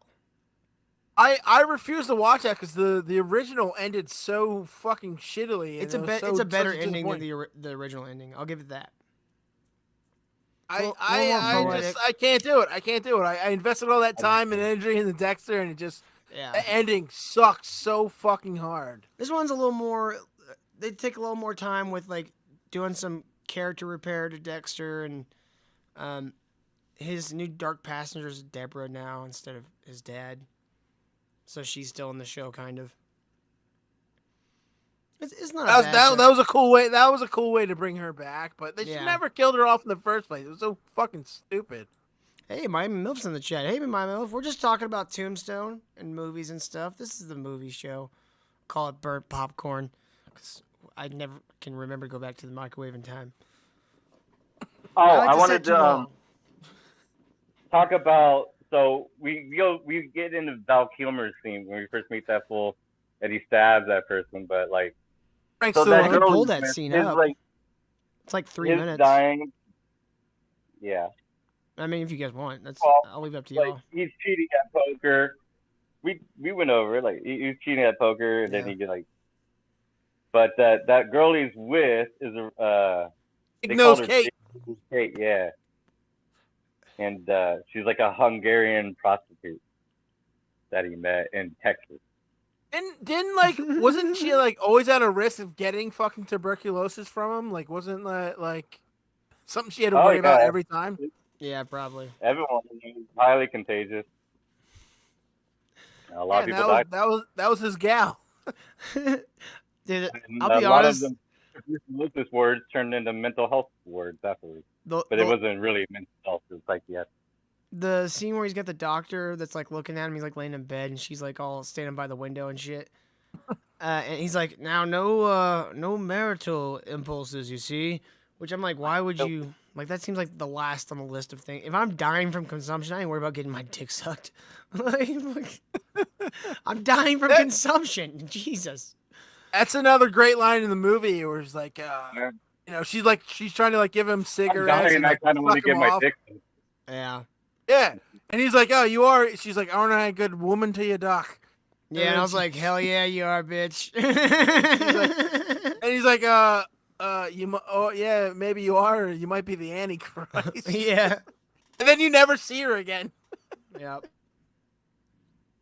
But in the what you were talking about before, she doesn't have a major role. She's just hanging. No, yeah, she's sort of in the background. But the scene where we are now is where the guy Terry O'Quinn comes in, says, "Hey, does anybody want to be a sheriff?" They say no. The next scene you see like Virgil like in the street saving that little kid from getting run over. Yeah. And then his mom's like all cut up. And then they become the sheriff or whatever, and he's posting that law that there's no guns in town. Dude, like the funniest part in that whole movie is when he's like White Earp is in the marshal's office, basically yelling at his brother for getting involved. and he's like looks at Morgan and he goes, "And don't you?" And he's like, Morgan just like pulls his lapel back and shows the badge. He's like, oh, "You motherfucker!" Dude, I was like, he's like, "Don't you go get involved too, Morgan?" And Morgan just opens his jacket. It's so fucking funny. It is good. I told you we weren't getting involved. Ain't nothing about you. Yeah. I like those gun laws. That's what led to the OK Corral illegal gun laws. I shall say. Would you say illegal gun laws? Yeah, the prohibition of firearms in 1881. That is what they were enforced, and that's what caused the OK Corral shooting. Was that Frank McClary, Ike, and Billy Clanton were in violation, and that's what led to the confrontation. They refused to give up their guns because the Second Amendment, motherfucker. But that was the rule of Tombstone. You had to be leaving or like coming in or going away at a reasonable time, otherwise they had to confiscate them. While you're in town. They did that just to provoke them. Like they posted that law just to get on under the skin of the outlaws.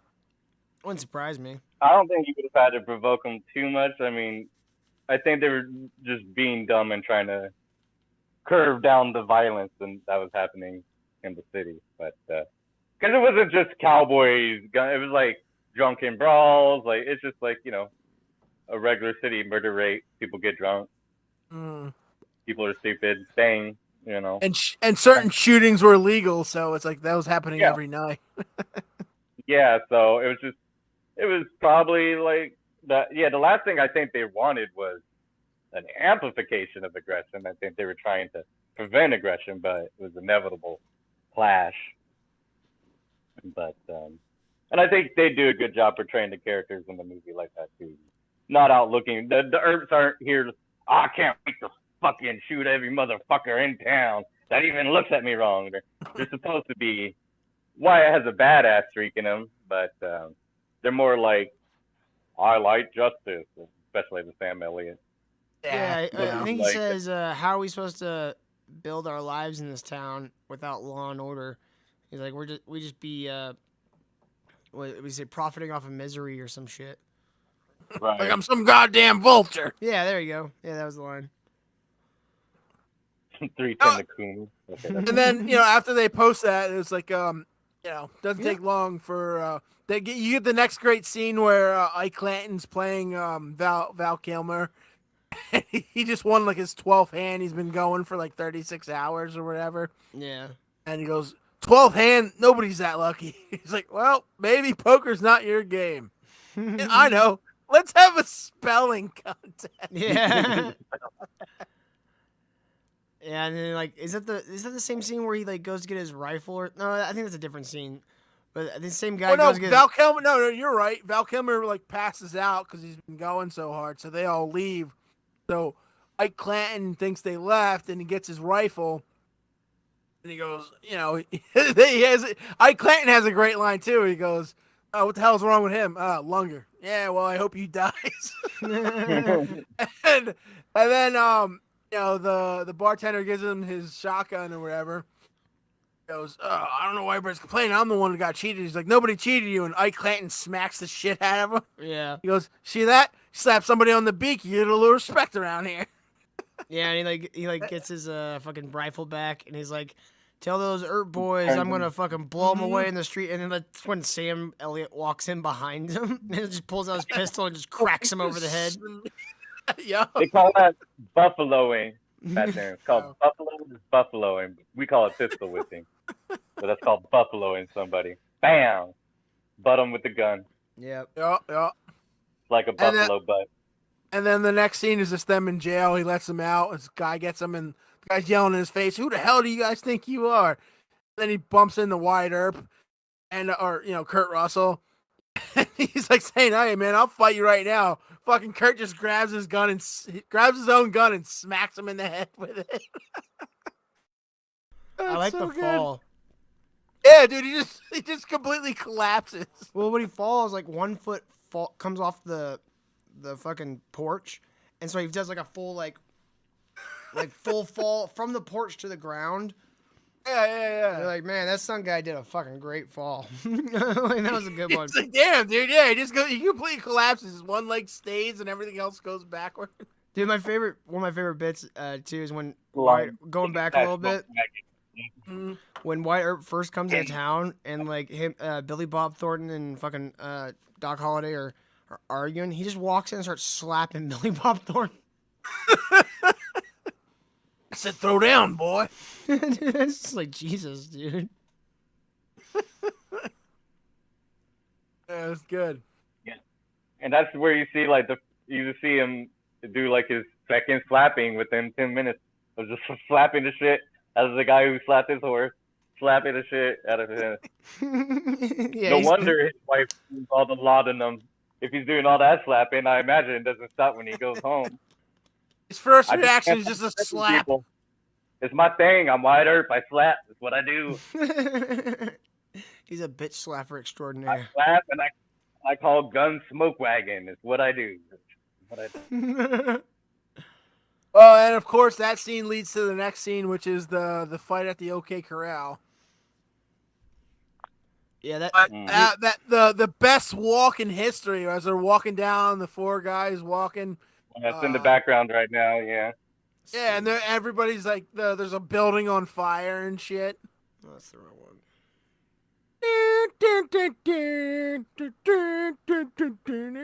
Oh, here it is.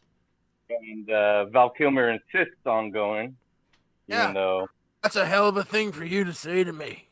I'll give him the silent, like while we're talking, I'll just give him the silent walk. I get he was dying of tuberculosis, but how can you be that pale in the Arizona sun? I know, right? It's like, I can see if you're avoiding the sun, he's doing the old vampire. Yeah. He really was just like hiding in the darkness for most of that shit. You could be saloon to saloon. 5 minutes and you're done. You're red. Then you're done. Especially if you're that tall. Those hats, and he's wearing all wool. Like, literally, he's avoiding the sun. Yeah. This is like Nosferatu 2. Doc Holliday is. Dude, like, so many movies have copied this like little walk in some form or fashion. Right? And honestly, they probably copied it from some other Western, but they perfected it. They perfected it. It is great. Doc Holliday was pulling Nosferatu's tooth, and he actually got bit, and that's when he became Gunslinger, and he got tuberculosis from Nosferatu. It was bad. Those pointy teeth, man. He didn't have tuberculosis. He had vampire AIDS. Vampirism. Yeah, vampirism, AIDS in Arizona. So bad combo. Happened. It happened a lot in the 1800s, especially. Well, there's a lot of debate about this where, was it Bannon or whatever said, "Hey, I disarmed him. You guys can go home." They're like, "Okay, cool," and they just kept going. Yeah, they didn't believe him for one fucking second. Not only that, they went there to kill these guys. That's what a lot of the stories was. They could have de-escalated the situation. They went there to fucking murder everybody there. Yeah. Yeah, they definitely did. There was kind of like articles I saw at the Ripley's, believe it or not, in Jackson Hole. They had the articles from the OK Corral, and it just really reads like a normal, everyday. You know, they went there, was a confrontation, things got escalated, and like people were shot. It just reads like your everyday article you see every day on your news. In Chicago, you see about 4 of those stories in the morning. It's just like it's the most over sensationalized, and self-admittedly so. All the people that run the museum, everyone knows about it. It was mainly like Earp and his wife really did a lot of their own propaganda on this, for real. They over sensationalized it then, but it was really not even a story, especially in Tombstone. But I mean, it wasn't a bloodbath. Like, I mean, it's way more scary in Southside Chicago today than it ever was in any point in the Wild West. At all. I mean, it's not as bloody and violent as people think. I mean, people had a different like mannerism to you. You still had honor and respect and virtue, and taking care of your family was like most people's goals. And it was just a harder life. But well, what's funny is that they're not even at the OK Corral. They're like whatever this studio is. They're in the back alley of that studio. But the studio had such a long name. They're like, that's stupid. We're just gonna call it. They were at the OK Corral. Like, they're not. They're in some back alley in by. It doesn't matter. I mean, the actual corral it's just a regular ass corral anyway. Yeah, exactly. Yeah, exactly. And the actual corral, like what was that? The Kevin Costner movie got it more accurate. Like, it was only 15 feet across. All this is like bullshit. There wasn't this much room. Yeah. Right, and there wasn't a long out battle where they're fighting. It was like bang bang bang. Then that was it. Like, but it was like buildings and ducking, diving, shimmy, jiving, giving each other the stink eye. And it was kind of like bullshit because like was there 5 guys there and like 2 of them didn't even have guns. Like, they just started blasting. Yeah, one of them in the movie. He goes into the room that homegirl's like taking photos in, which is like, it's really funny. That's the studio. That's the studio. Yeah. That's the little studio you're talking about? Okay. Yeah, which is a complete lie. That didn't happen. Hold on. Ike Clanton, goes in there like that never happened. No, most of it didn't happen. It's not very historically accurate, but it is a goddamn good movie. Yeah. Yeah. But like, I was going over, again, I was doing research, and a lot of these things, there's a Wyatt Earp movie where they're in like a full pasture. Like, it doesn't even make sense. They're not even in a town. It looks like they're like cannons behind them. Yeah. It's like, they're in boats with cannons firing at a river. Dude, there's a lot of movies about this that got it completely wrong. Like, it's hilarious. Hey, there's the logo. Because it's a boring story. The OK Corral on its own is a fucking boring story. So you have to make it about the man Wyatt Earp, because if it's just about like a couple events out of his life, it's a very boring ass movie. But it's because like his wife was so invested, and she's an actress. Let's keep that in mind. And that's how they made their money after he left Tombstone. Is they traveled, did tours, did shows. I mean, he was Hollywood. Yeah. He's like the first. Yeah, so he had some rougher, scrappy years, and then he spent the rest of his life just being a fucking... making up stories about how great he was. No, he became Bruce Willis, man. He just started taking every role.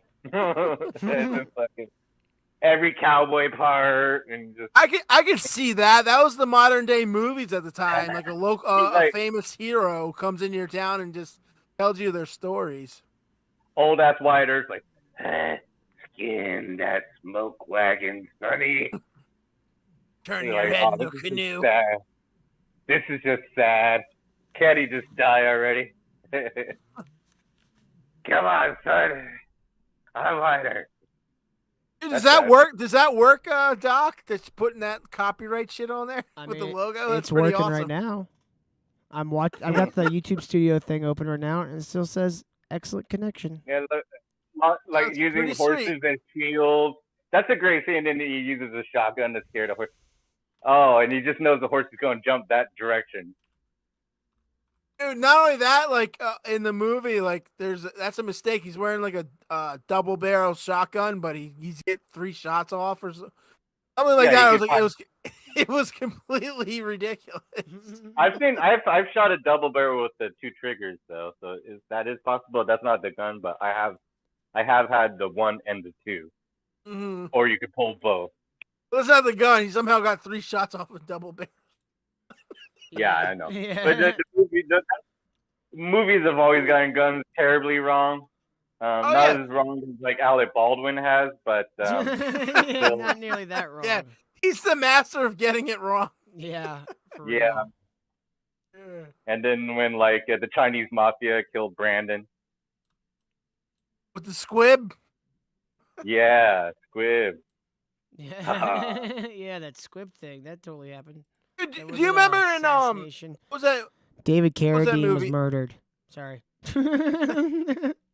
died in Taiwan, jacking it off. He totally got murdered. No, it was by Bruce Lee's ghost because he stole the idea of the warrior. So Bruce Lee's he was jerking himself off in the closet, but he was about to get free, and then Bruce Lee's ghost helped him. He got him, and he wouldn't let go. And that's he's all, I'm gonna let the world know. Dude, you know what's it's too bad that he didn't have the kind of money that like Robin Williams' family did to hide the fact that like he died autoerotically asphyxiating himself. I don't know. Is that the rumor? That's my theory. It doesn't. I mean, it just makes more sense. Well, it really does. He had a debilitating and he researched it for Father of the World. Like he's like, one of those characters. He just like gets into the role. So maybe he, while researching autoerotic asphyxiation, like one of the main highlights of one of his darker movies, like the main theme around it. Oh, wasn't he like going like, "Hey, you shouldn't kill it"? It was like he made an anti-suicide movie right before that, right? Yeah, but I mean, everybody uses that clip and like tells the story of how he just killed himself. Father of the Year, his son. That's how his son dies in the movie. It just feels weird. Like that, even he would, having made that movie, that he would even hang himself. Be like, no, I'll shoot myself or something because I don't want the jerking off while I die thing like David Carradine. What about pills? I don't know. I'd be figuring out like I can't kill myself by hanging if I made a movie about autoerotic asphyxiation. I mean, maybe that's where he got the idea. It's like, my son had some great ideas. This doesn't sound too bad. Hey, you just sort of go to sleep with your dick in your hand. Yeah, I mean, if I ever did it, that's how I committed suicide. Yeah, sure. You're born naked, you die naked. I already have my plan. I'm going to go out exactly like David Carradine, but I'm going to have a melon painted like the globe with a hole drilled in my exact location. And then I'm also going to have a bag on my head. I was born attached to my mother, but thank God I'm not going to die attached to my mother. Thank God I'm still not. Could you imagine if our umbilical cords were permanent? You literally just got to follow your mom around till she dies. There's no way I'm going to think about that. There's no way I want that to be a thing. Come on, it's relative to Tombstone, the movie. How is that relative to Tombstone? Please explain, sir. I would like to hear this. Women in it. I would love to hear this explanation. A couple of the women are mothers in the movie. Makes sense. A couple of women are mothers. That is a huge leap. Yeah, they're mothers, so they had umbilical cords forcibly put on Wyatt Earp. That is terrifying. I know. I agree with my enemy. All right, so we got the OK Corral scene. That's over, and then we go back to like, hey, we got to lay low, and then that goes horribly wrong. Yeah, and then they're just like getting shot playing pool, and it's foreboding, and everyone knows something bad is gonna happen in the movie. But he also meets the actress first.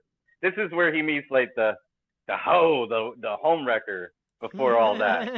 The home wrecker. What do you mean you meet the wife meets her? She tries to warn her. He meets Josephine, the actress, and they go for their little, horseback riding. That was way before this.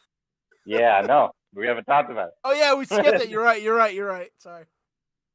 And so yeah, Josephine, the actress. I think she also did a little prostitution. I'm not sure. Seems to be a running theme. That was a main staple back then, I'm sure. Yeah. Staple. Who didn't? Yeah. But it goes back all the way to like they all went to the theater. And it was like they're all watching the thing, and they're doing their little play. Billy Zane comes on. They start shooting the little column. He's not fazed by it. Question. And then they go on. What was with the random gay guy in the movie? That just seemed really. Jason Priestley. Yeah, it seemed really unnecessary. Billy Nilly. Yeah, it was the early '90s, man. It was the start of it. That's why. That makes sense. I didn't understand that either. He had such a small part that meant nothing. Yeah. But no, Josephine, like I said, how much control she has over Wyatt Earp, she goes even deeper. Like, she sued, fought, everything to keep her personal shit from being told.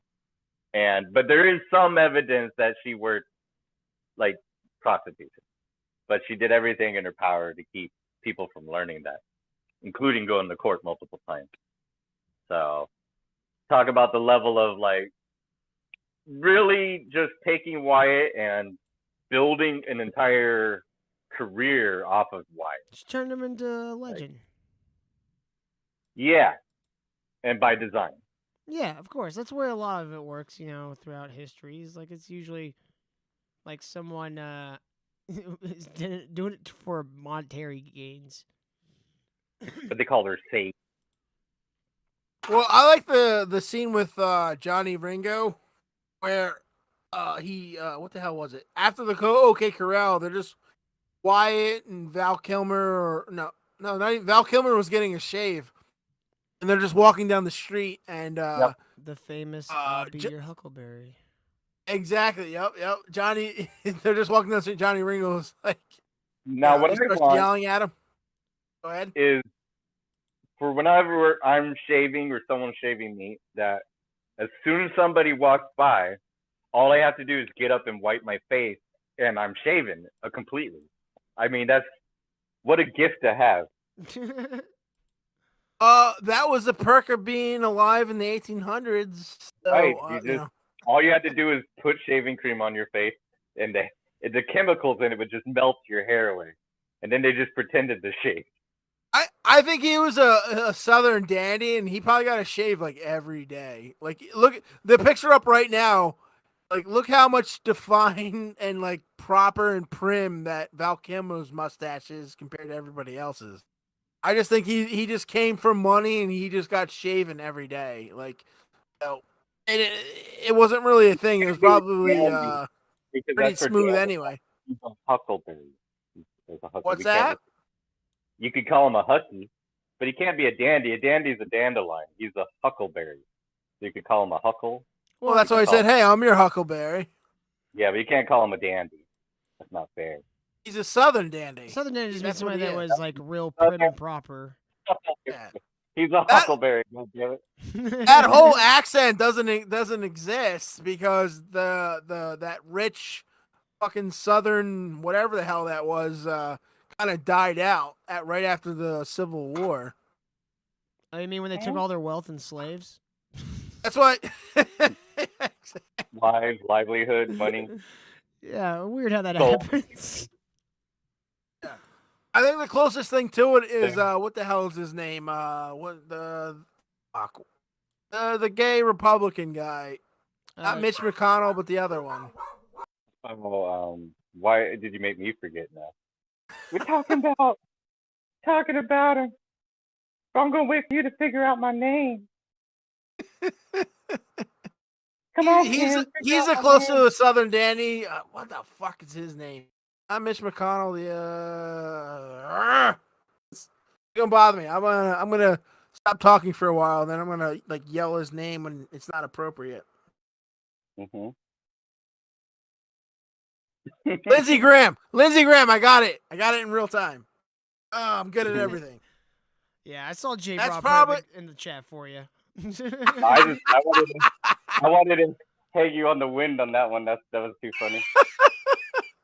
No, I totally didn't see him say that. I came up with it on my own. I didn't see nothing either. I'm good at everything. Fucking Nikki pointed out I misspelled a word in that copyright screen, so I'm making a new one. Done. Damn it. Nikki's good at that. I assumed that misspelling was on purpose. I'm like, yes. Around South Carolina, my Tombstone. That Brad Pitt looking character in Tombstone. That's what I like. We should definitely go to war with Russia because, reason. I'll help you vote for me in my next election. I will agree with everything the Democrats say, but I'll also jerk off wildly to that boy in Tombstone, that fancy dancy actor. I like him. Thanks, Lindsay. I had enough of you. Thanks. It's just so hot out here. I do declare. So sweaty. It's my men do this. All right, we're just doing ROTC. This is not fair. Yeah, we really are. I just turned every Southern character into the fucking woman from. Hey, did our views just jump up 100 from that? I don't know. From doing ROTC references. Getting copyright struck by ROTC. No. They're stealing our bit. If that was the case, Royce would have copyright struck me fucking weeks ago. Dude, there was a couple of weeks there where I was just it was when Royce was sick. I was just I just gotta do all Royce's bits so you guys feel at home and you don't feel like you miss him so much. Yeah, JB's right here. That's how we're saying. I declare, it's hot as the Dickens. Hot as the Dickens out here. I need some mint to it. Okay, we're still doing it. I can't stop doing it. Don't let me do auto. It's so good. It's so perfect. Don't let me do my George voice from Otto and George. I get so fucking weirdly into it. I can't do it. Don't ever let me do that. George voice. All right, so we'll get the OK Corral. They killed all those guys. Now they're laying low, and then shit starts to hit the fan. You have a clip of that? Which one? Where Morgan gets shot, Virgil gets shot, or when shit goes wrong. I might have it. I just picked a best scenes or whatever. I just have it kind of playing silently. Okay, no, that's fine. Let me see where. I mean, Morgan just dies on the pool table. It's not lightning crashes. It's almost like theater. It is very. It's definitely the best, scene. Most memorable thing about that is took me out of it. Obviously, Virgil gets shot in the arm. That's what starts it all, and trying to save his arm. He's like, no, he's gonna lose that arm. All right. White Earp's like, oh shit. All right, and then Morgan runs out, all pissed off, and he's playing pool seconds later somehow. He gets shot in the back. And then I'm practicing one-handed so I can beat that motherfucker when he gets back. I'll beat him at his own game. They're trying to pull that bullet out of Morgan and the dog, that fucking basset hound or whatever that was. That was so annoying trying to watch that. And he's trying to pull the bullet get the fucking dog out of here. Get that fucking dog out of here. They never do. It's always in the background. Oh, wait, before we move on, you reminded me about something. Go ahead. Basset hounds are always going to be howling. Yeah, I used to have one. But in the scene where the actual OK Corral gunfight, the build up, how they do the stare off before each fucking gunfight in like Western. Close in on their eyes. Yeah, they do the old good and bad, the ugly stare off. You can hear someone tightening leather to insinuate that they're all tightening the grip around. Like the sound. No way! Are you serious? Yes, the sound design in this movie is fucking amazing, dude. That's perfect. Dude, I didn't know that. That never came up. And like I watched like 4 documentaries that never came up. Yeah, if you watch that scene again, especially when they're closing in on Kurt Russell's face, you can hear just very slightly like leather tightening. Are you shitting me? That's pretty perfect. Yeah, dude, it's beautiful. I love it. It's fucking really well done.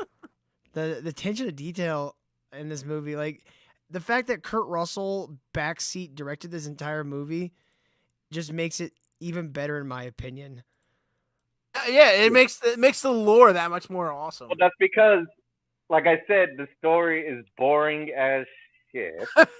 While Wyatt Earp, it has to be around Wyatt Earp, and that's why like the Wyatt Earp movie, ironically, that Tombstone did wasn't like just focused around. It was the events, and all, but the events around it weren't that fascinating, like I said. But so they made it about Wyatt Earp, and so it's pretty much Kurt Russell as a cowboy. And we're just like, yeah, Russell. Yes. Dude, it's so funny you brought up attention to detail, and then like after Morgan is shot and he runs out into the street and you can see the rain only falling around fucking Kurt Russell. Like it's so like I didn't notice it when I first watched the movie, but somebody pointed it out. If you watch it, it's literally like a line around Kurt Russell and something malfunctioned or it's not in the whole town. Like you can see like it's pouring rain on Kurt Russell, but you can't, it's not raining like 5 feet away from him. It's so fucking funny now. His secret was that he took a break and got back into it was when he was older before he got molested. Wait, what? What happened? I was asking JB a very important question. JB. Oh, sorry, I didn't see that part. Kurt Russell in California. It turned out what is the secret? If there's any way you can bring up the raining part, you'll see like directly behind it, it's not raining. It's like the only mistake in the movie. And then the T-Rex. Yeah, it's like when the raptors go in to like eat the kid, and you see somebody's hand on their ass. No, the best is when the T-Rex walks right over the fence. And then when they come on the other side, it's a 600-foot drop. Right? What the hell was that? It's like, what the hell is this fence here for? There's a 600-foot drop to a tree. And that T-Rex just walked over chasm.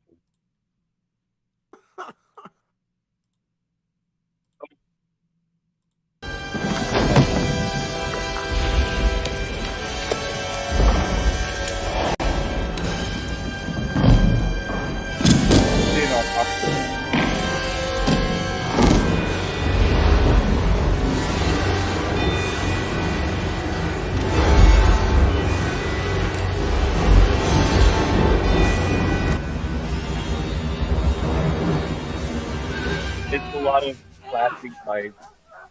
There you go. Turn the volume down. They don't need to hear it.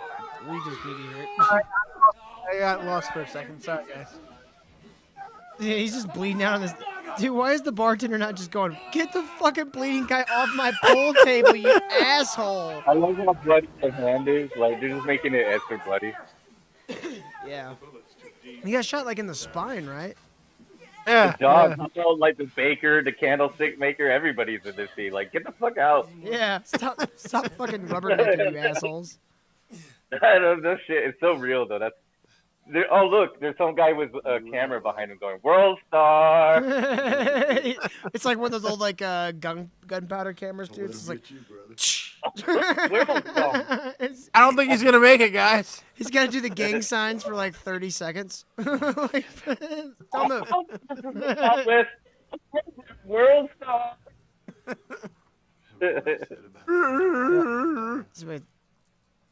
You better show the rain. Here we go. It's the very end. Yeah, it's just on him. Maybe basset hound like they pet Morgan, the dog would have stopped barking. I don't know. Dude, look at the background. It's fucking ridiculous. Like, it's completely around him. There's no water anywhere near that, dude.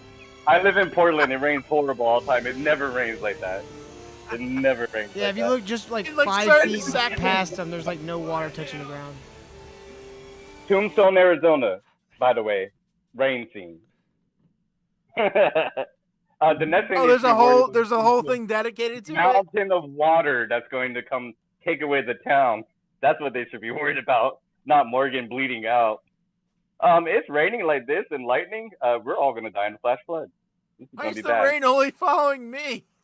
Why is it raining in Tombstone? Why, God? Why? That's one of those very dramatic Hollywood rain blooper. Try that. Rain blooper. I don't think it was a blooper. I think they just wanted to highlight. I honestly, it's literally a blooper, man. It's only around him. I know, but that's because they want to highlight Wyatt. And I get that, but that scene, everything's so calculated. Like, they should have known. I know, it's but literally only around him. They would do it on purpose, so like it's his rainy day because he's the focus of the movie. It really is all about Wyatt. Yeah. Not Tombstone. But not so much where the rain would all around him. Look at the back. And, like, there's no water, like 5 feet off of him. Look at it. It's not moving. Dude, the rain cloud just wanted his autograph. It's still Kurt Russell. Like, his autograph. Hey, man. Hey. Get away from me, you stupid bitch. Go into where it's not raining. I gotta talk to Kurt. Get away from me. Dude, that's the most fake lightning flashes, too. It's a really cheesy, done scene. I don't know. It's just really, like, universal a lot. They're like, why can't we get this right? They spray water, and they have a big, giant fan that blows it towards the people, and it's hard to do a whole set like that, so they try to make up for it in lighting. If you turn the brightness down, you wouldn't see it as much. Like in the dark. You think they would realize that? That's like a coffee cup in Game of Thrones. Well, we have HD, and that's like where you start noticing that stuff now. But in like the theater, you probably wouldn't see the clarity of it as much. You see a lot of the movie's tricks now when you rewatch 80s films. It's really bad. Strings and stuff get really everything. It's nice that you can see things in HD, but it kind of steals away a lot of seeing that high definition. Yeah, exactly. It's true. Like they when you watch some of the Star Trek Generation shit. Like, you can actually literally see the screw in some of the things where you thought was like this perfect black screen. You can literally see the screws in it now. It just completely takes you out of it. Yeah. Yeah. That's because like film would hide a lot of like the little edges and shit. And they knew how to work that perfectly. Yeah, and they would use it to their best advantage. And now we got everything fucking 4K and higher. And so it's like, Jesus Christ, like, no wonder you can see all the scenes. Like, you can do whatever you need to on the film. Film, like, used to be like $30,000 a reel, so, like, you didn't fuck around too much. Now you can just burn as much time as you want. You could even edit in scene. You could edit people out of scene. You could edit dead people to be alive. Yeah. I don't like that whole... Oh, those like, sometimes, like, it fake kind of works. Like, did you guys see the new Ghostbusters? That worked, yeah. Like, yeah, they were very... Egon? He didn't talk. It was very brief. Like, it wasn't so brief that it was like, hey, I'm here, and then back out again. It was like, he was there for like 3 or 4 minutes. And then, like, he had a little thing, and he left. That worked perfectly, but I would love to talk about that movie and how many fucking things piss me off about that movie. Oh, we could always add that one to the list. Absolutely. Like, that was so, like, channel in the Discord that just says list of movies to be done.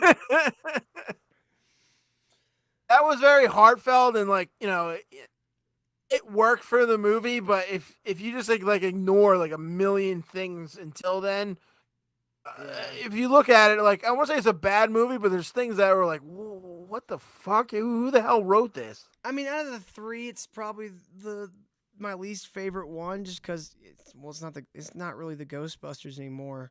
Like, no, not at all. But as a legacy film. I mean, that's my favorite. We don't talk about that one. That one doesn't exist. The all-female cast. Yeah, that one doesn't exist. We don't talk about that one. Doesn't exist. You're making things up. It's been excommunicated from the canon. Yeah. But as far as like the movies go, like that one was not a bad like legacy movie where it's like the son of the guy who directed the first movies was directing it, and like you had a lot of the main cast involved in it to some extent, and it was about one of the characters, like, and it was about the one that died, and you kind of, you know, that it's a little bit of catharsis of getting to be able to like say goodbye to his character as well, you know.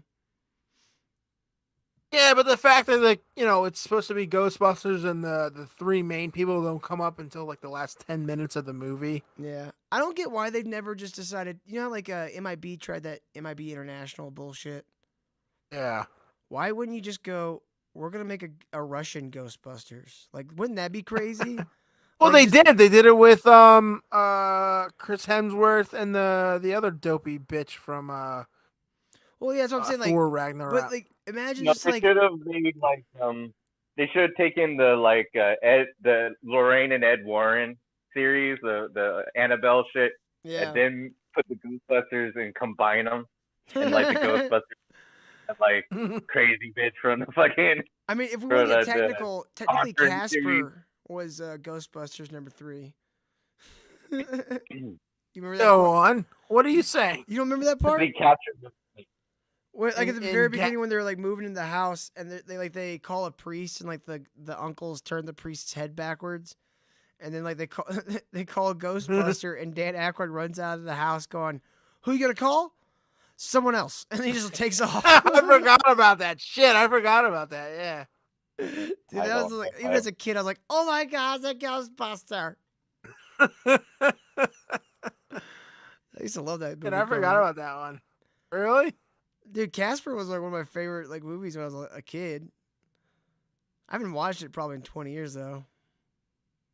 I'll watch it again. There's I think there's a lot of dudes that watch it because they're thirsty for what's her name? Zombie 5. Yeah, I thought she was cute when I was a kid, and then like you know I saw Black Snake moan, and I was like, all right, I feel like I've grown up now. I feel like my childhood is over now. Yeah, I think I'm into that chapter. Crazy guy who lives in Idaho. What another stupid movie. It was just a movie to see fucking Christina Ricci's tits. Yeah. Which I'm all for, but that movie fucking sucked. Yeah. It's kind of fun though to watch Samuel Jackson just be like a crotchety old black man. Like that was pretty great. That's the reason people watch him though. Yeah. That's all he typecasted himself, I think. He's just so weird. I think he just likes it. Like he's just having fun.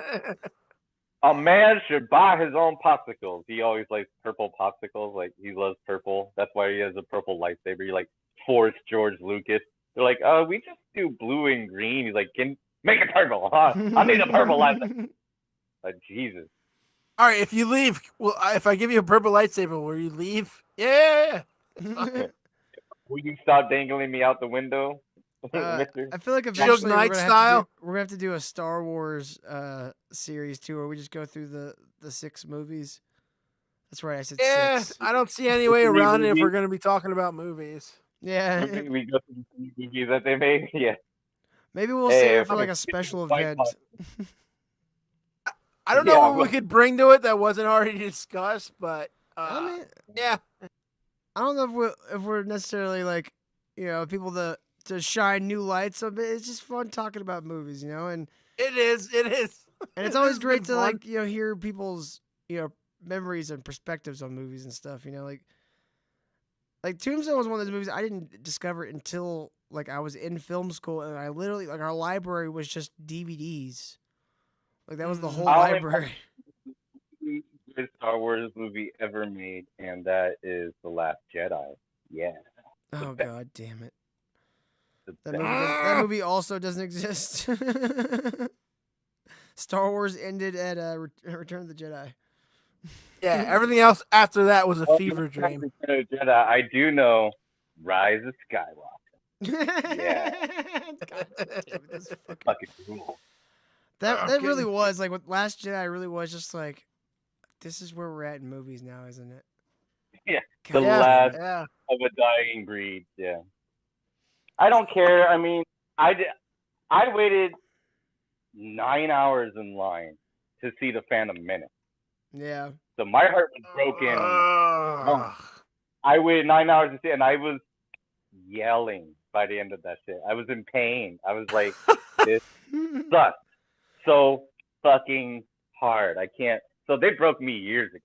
Everybody else, you guys probably were raised up on like the prequels, and they liked the prequels. So I got to see the people who liked the garbage prequels get their hearts broken with the last three, but you lost me years ago. You lost me way. I was still young when the first one came out, so I liked it. It was geared right at my age range, so I liked it. And then when you get older, you're like, really the only good part in that movie is like the pod race and the fucking Battle of the Fates.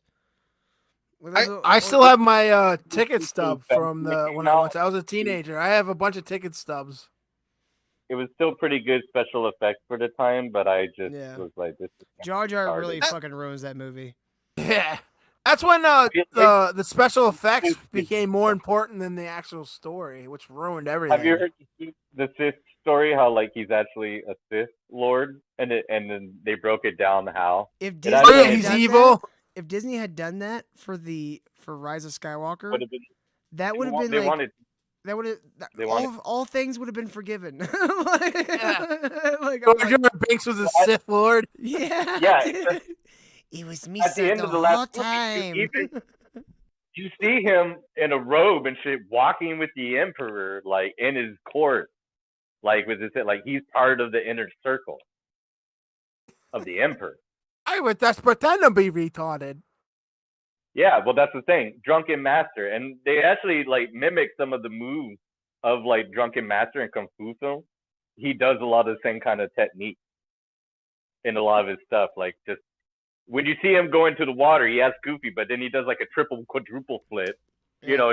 He shows he's got skills. He survives everything. It's not an accident. So yeah, but you'll see him do hand signals throughout the movie when he talks to people about important shit too. Like he's using the Force. Fucking interesting. What could have been? Right. Well, yeah, because like Yoda was the whole point of Yoda was like he's unassuming and small, so don't underestimate what seems like nothing. That kind of goes with the whole Star Wars story.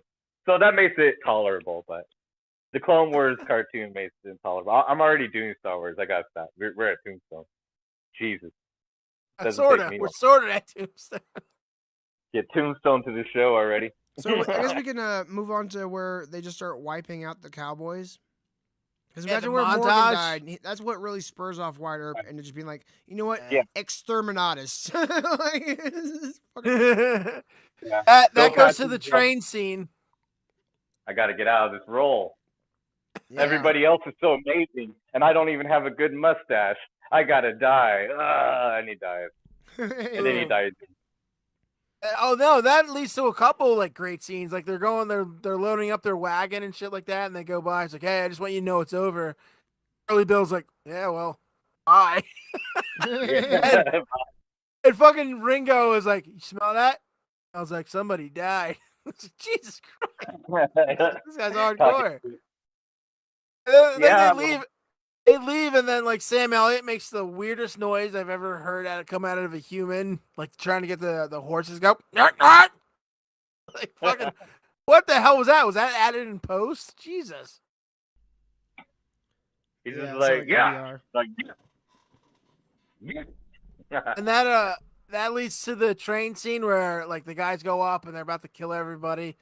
Like, hey Maddie, where's Wyatt? He's like, right behind you. Boom. I love it. Yeah, and then they go like, and they let Ike away again, fucker. And they show people dropping their sashes eventually, like giving up. Yeah, and they still shoot him anyways. Yeah, but then Daryl's older brother joins because he used to be a Texas Ranger anyway. So he's like, it's gone too far. Like, let me join you.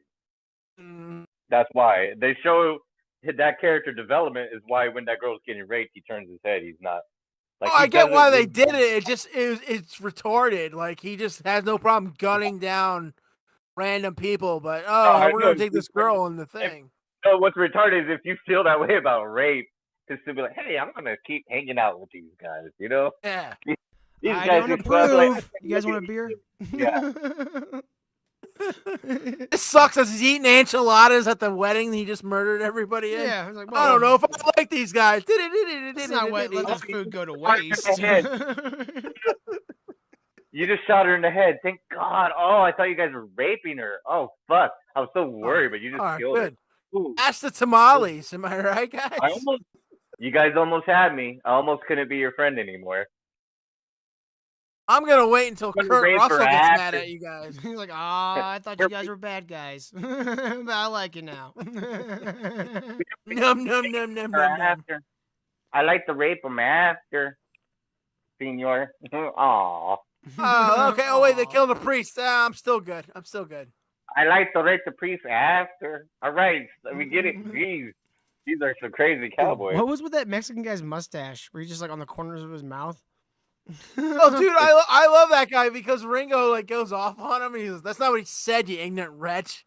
Spanish is worse than your English." and that's where you once get the again, whole. Johnny Ringo was not educated, man, or bilingual. I don't know why that's. Yeah, that's his third language at this point. Yeah. And he started speaking in French or something. Yeah, that was the whole thing. Well, that kind of works perfectly because that was the beginning of the pale horse coming and death is coming with him. Yeah, Revelation. And that's what Wyatt says as he's like murdering people. Hell's coming with me, you hear? Hell's coming with me. A lot of talking. If you're riding like that on the horse, he could say that all he wants. All you're gonna hear is. Like, what? What do you say? You just hear gallop, gallop, gallop. And your body is being shaken up. Like, when you're riding that hard, right? Your whole body is vibrating. That ain't happening. Too focused on your balls not popping like fucking water balloons. Oh, God. When you're riding at, like, top speed of the horse. Fuck horses. So that leads to the montage. And then that leads to the river scene that we already talked about, which leads to another montage. Somebody catches up. Oh, no, wait. No, that leads to them going to the ranch where Charlton Heston scene. All right. Right? Like, Al's all, like, coughing up and dirty shit. Cowboys. Damn, dirty cowboys. That's what he says, right? Yeah, I think so. And then he's in bed and like they're like that's when they kill McMasters, when they kill Daryl's brother. Merle. Yeah, and they're like, hey, we got Daryl and Merle. Jesus Christ, what horrible writing. God damn. I honestly don't know if that's actually his name. It's just what I've been calling him for 10 years. I think you're absolutely right. It's Merle. I think you're absolutely right. It's Merle. Daryl and Merle. Dude, the funniest part in like Walking Dead is like they capture Daryl, and he's like, hey, I forget what he goes. He's like, oh, we got a Daryl. He's like, Daryl? That seems about right. He's like looking right out. Like, yeah, Daryl. Yeah, that seems about right. Oh, Daryl, Merle, Carl. Merle. Yeah. Right. Yeah. Carol. Jesus Christ, they have a real L thing at the end of it. Carl. Carol, Carl, Daryl, Merle. Oh shit. Are there any other? Jesus. Shane. What? Coral. Coral. All right. Yes. You can't hear me because I'm over here coughing my lung up. Coral. Coral. Okay, Coral. Yeah. No, that's not the OP Coral. And my brother pointed out the who's the main guy? Shane. Andrew Lincoln. Rick Grimes. Andrew Lincoln. What's his? Yeah, Andrew Grimes. Like he pointed out like something that I couldn't unhear after he said it. Carl Grimes speaks in like very short sentences, and they end very quickly. Like he only speaks in little short sentences. You know why that like, is? Because he's English. Yeah, because he can't do a fucking American accent. Yeah, thought I could save Corral, but I couldn't. That's what it was.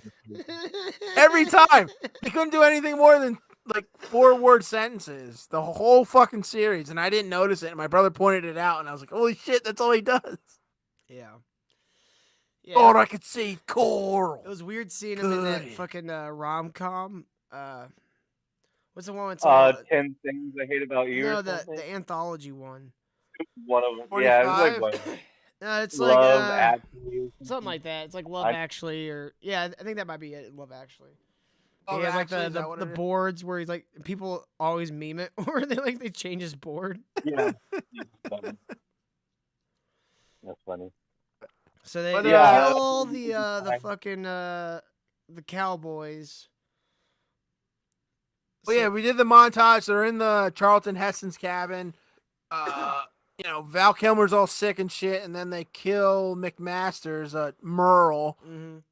And they say, hey, Johnny Ringo wants to meet you at this tree or whatever the fuck it was. Val Kilmer pretends, well, you don't know that, but he's pretending to be sick, and he's like, hey, what's it like to wear one of those? Well, no, he goes into why Johnny Ringo is. He's like, guys like that have a hole going right through them. And there's nothing they can do to fill it.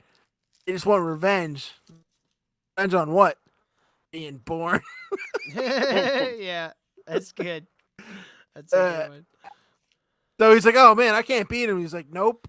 Hey, what's it like to wear that badge? And he just leaves it to him and goes off. And somehow Val Kilmer beats him to... Yeah, right? Oh, the scene's playing right now. That's so weird. Beats him somehow to the shootout. It's not with you, Holiday. I beg to differ, sir.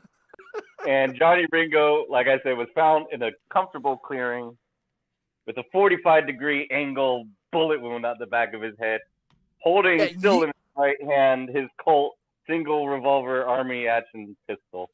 Years later, too, like 2 years later. Yeah. But there is a bunch of speculation that, like, the Earps were, like, kind of circling that area, going back. They were actually kind of kicked out of this area at the time. But they would kind of come back and leave, come back and leave. Like, there's no proof of it, and they probably would have admitted it if they did, but there's a lot of things that saying, like, that he was secretly killed. They made it look like a suicide. Someone from their inside of their mouth with a 45-degree angle like that. Yeah. Struggle, but it could be. The official story is, he fucking ate a bullet, his own son, like 2 years later. Yeah, because like this shit didn't really happen with him. He wasn't like that involved with some of it. And they weren't just gunning down every single cowboy. Like that's not how it works. It's just, like I said, they only killed literally 4 people. Yeah, they killed the people of the river. That's who they killed. The river sees the real thing. So, but that this is be as a good great story. scene where Val Kilmer fucking killed. You're no Daisy. You're no Daisy. And the real Johnny Ringo, who didn't know Latin, didn't know Spanish, is immortalized as being a bilingual genius. Was just bested by a guy with tuberculosis. Dude, how funny would it be if they just added in a scene of him just drawing out the plans for like an automobile? Like like a sketchbook or something. There's like, that's Ringo was not that smart. The real people actually considered that Curly Bill was actually the deadliest shot of the Cowboys. That was well known. He would shoot jackrabbits from afar, like he was a marksman. He was Johnny Ringo as far as the quick draw and the shooting goes. Yeah, Curly Bill. He couldn't hit Wyatt Earp in the middle of a fucking creek. Not in real life either. Nope. Wyatt Earp would take a stand and stuff like, no, I'm confusing this with Wild Bill. But like, I've heard like Wyatt Earp had the same kind of stance, and I think Kurt Russell does it. Like when you're dueling, it's hard to explain, but they would stand sideways instead of facing you. Like they would stand sideways with their arm out, so you have way less of a target to shoot in a duel. Yeah. And some people they even consider that like a cheating style, but all the people that lived the longest kind of had a similar style. Yeah. Well, they also said Wyatt Earp was strangely calm in the battle. Mm-hmm. Like he would like everybody else, and you see him in the OK Corral, they kind of kept that kind of accurate where everybody else was moving around. He's the only person that like stayed directly, like just stayed right in his spot and just shot. Yeah. Well, look at this photo of Kurt Russell as Wider. I love you. It's not how you hold a gun, retard. I bet he went by white like months after. He's just like totally, I'm Wider. But like, how long do you do that in the mirror? I give you 6 weeks and then you gotta cut that shit out. Yeah. I'll give you a little bit. It's badass. You get to play Wider. All right, I'll give you a little bit. I'm not completely unreasonable. But with Val Kilmer, everyone's like, can you just be Doc Holliday for the rest of your life? Thanks. Can you just always be that guy now? Yeah. In every movie? Can you do that accent your whole life and pretend that you're dying every day? This is really like Val Kilmer's last awesome role on it, and it's so good. But it's like I can't remember anything else that was. Kiss, Kiss, Bang, Bang. Yeah, I agree. Kiss, Kiss, Bang, Bang. Is his last great role. I didn't see that one, to be honest. You ever seen Kiss, Kiss? Him and Robert Downey Jr. together are fucking great. It's written by the same guy who did The Other Guys. Have you ever seen The Other Guys? Yeah. It's the same. Shane Black. Same guy wrote and directed that movie. Wrote Kiss, Kiss, Bang, Bang. And you get to see old Michelle Monaghan's titties. You get to see. Okay. Nice titties. Titties, you say? Some titties. Dude, but Val Kilmer plays a gay private eye called Gay Perry. I'm out. Never mind, I'm out. Dude, no, he's fucking hilarious. Because he's all... Like, Robert Downey Jr.'s always been like, that's the gayest thing you've ever done. Like, everything he does is like, that. No, that's the gayest thing. But he's like, Robert Downey Jr. is really fucking dumb. And so Val Kilmer just, like, hates him. Like, they get paired together because, like, some actors or some casting or whatever, like, oh, this guy's going to be great for a movie.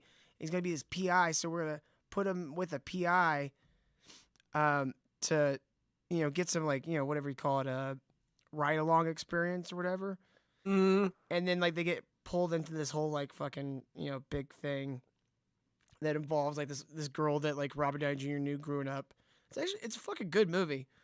And it was probably the reason why Robert Downey Jr. got cast as Iron Man. Really? Yeah.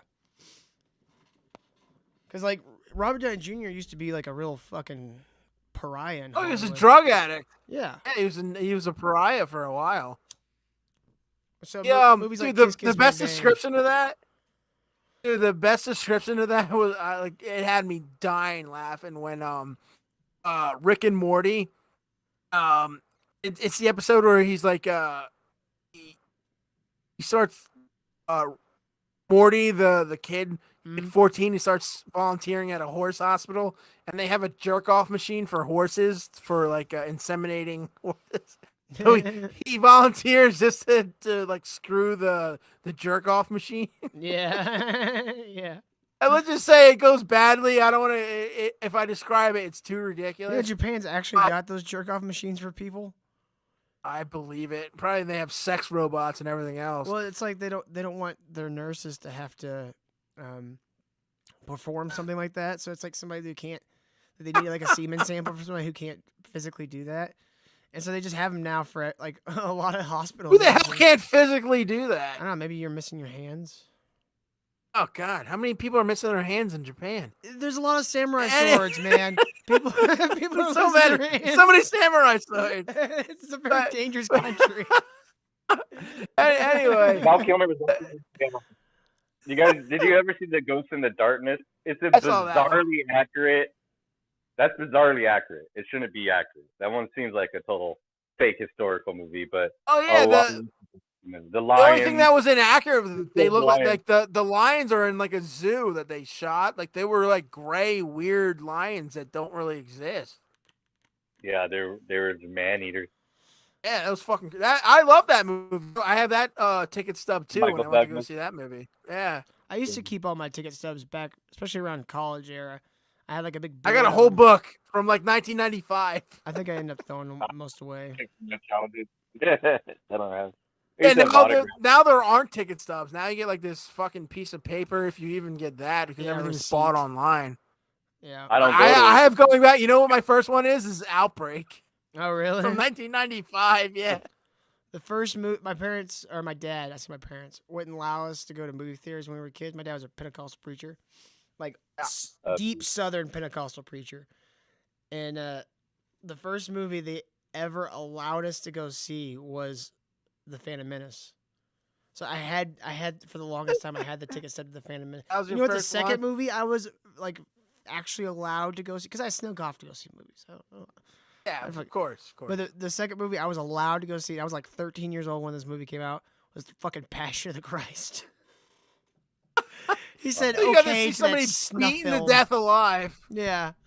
I was told I couldn't watch anything. That shit didn't exist when I was a kid. Like, so I'd watch like the Care Bear movie, and then at night I'd watch like Nightmare on Elm Street and shit. I loved all the Friday 13th.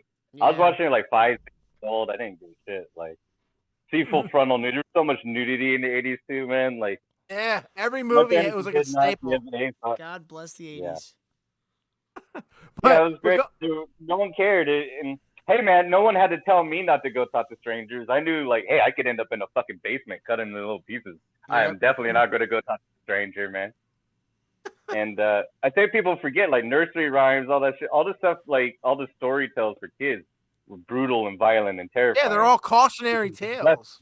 Yeah, so, like, in a weird way, watching horror films was, like, good lessons. And got to see if you're straight or not. I knew I was very straight as a young kid. It was a multi-purpose straight tool. test with a murder movie. Yeah. But it did for me as when I got older. So I was still like, I remember like first time I was like, I don't really care about that too much. And I was like more for the violence when I was a kid. And then it switched when I got older. But yeah, I watched a lot of them. Going back to the Robert Downey Jr. thing and Rick and Morty, like, you know, obviously he had the jerk off machine. And they're like making fun of, or they're like shaming him for doing it. He goes, I can't help my nature. He's like, are you fucking serious? We're not animals.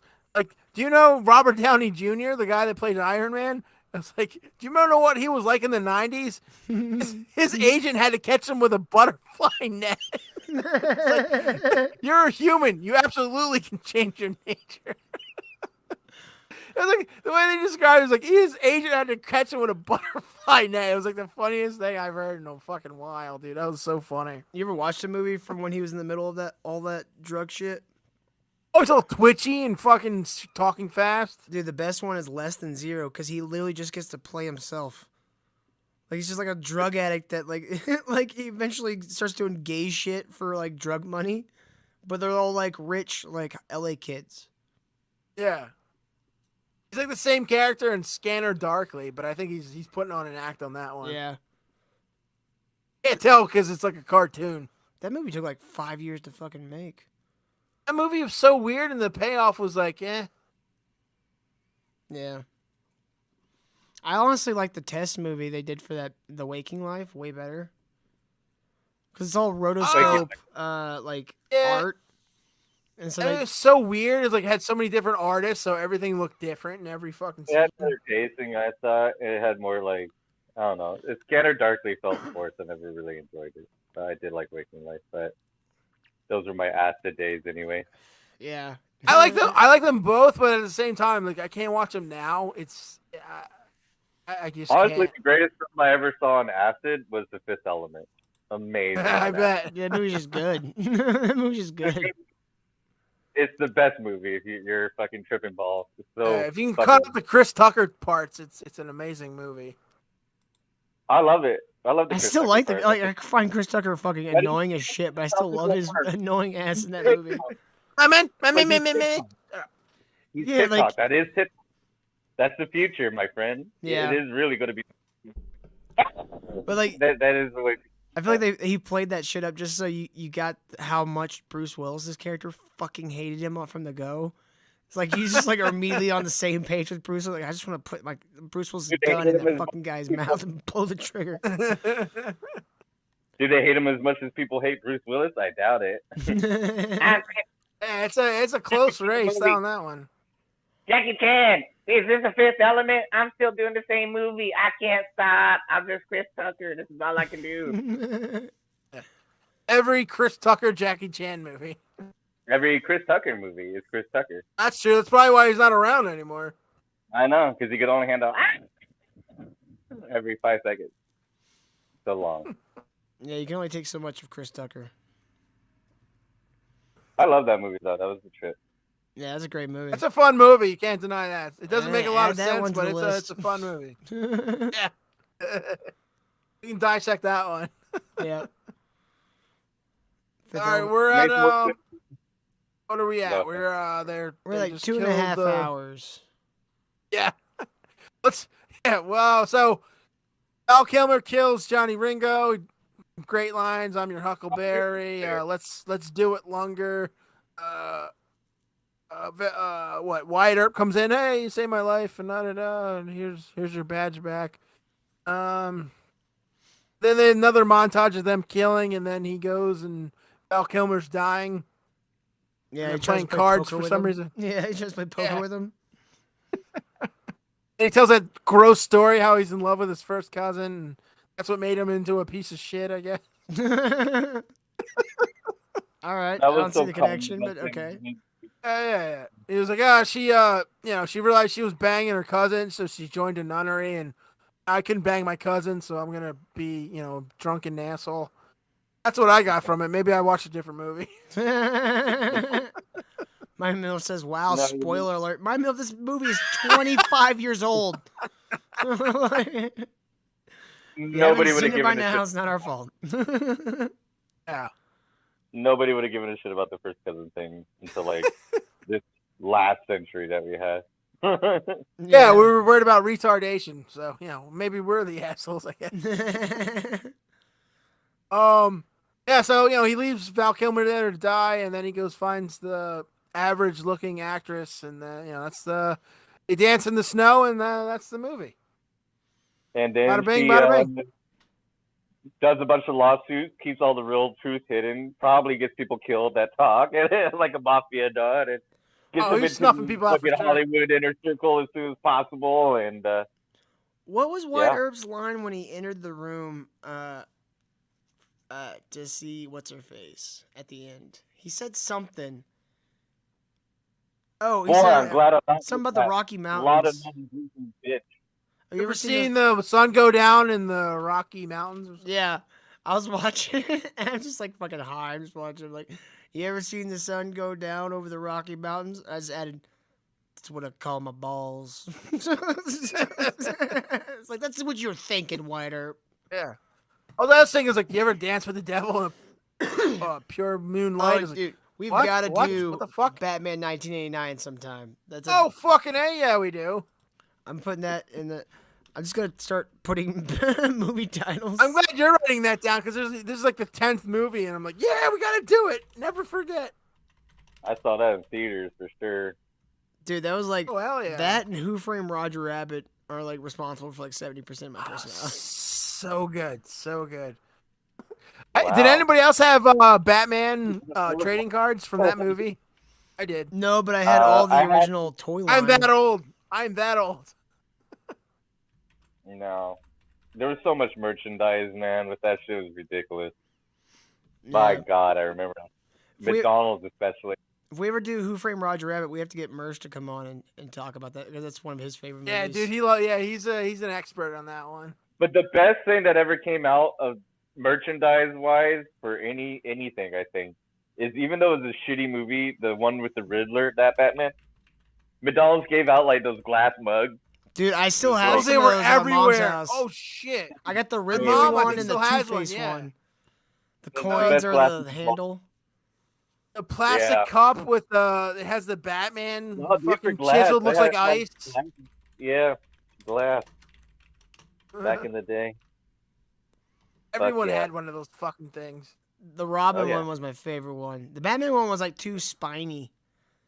Like, it had too many sharp edges. The Robin one was like all smooth and shit. I know, CK, that's true. And we were talking about that earlier, because it would just be a lot of, it's just piss and shit.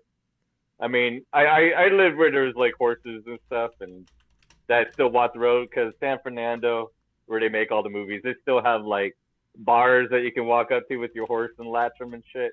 But yeah, anyone who's ever marched in a parade, yeah, dude, horses shit a lot, man. And it ain't small, it ain't nice, and they piss It's a day ruiner.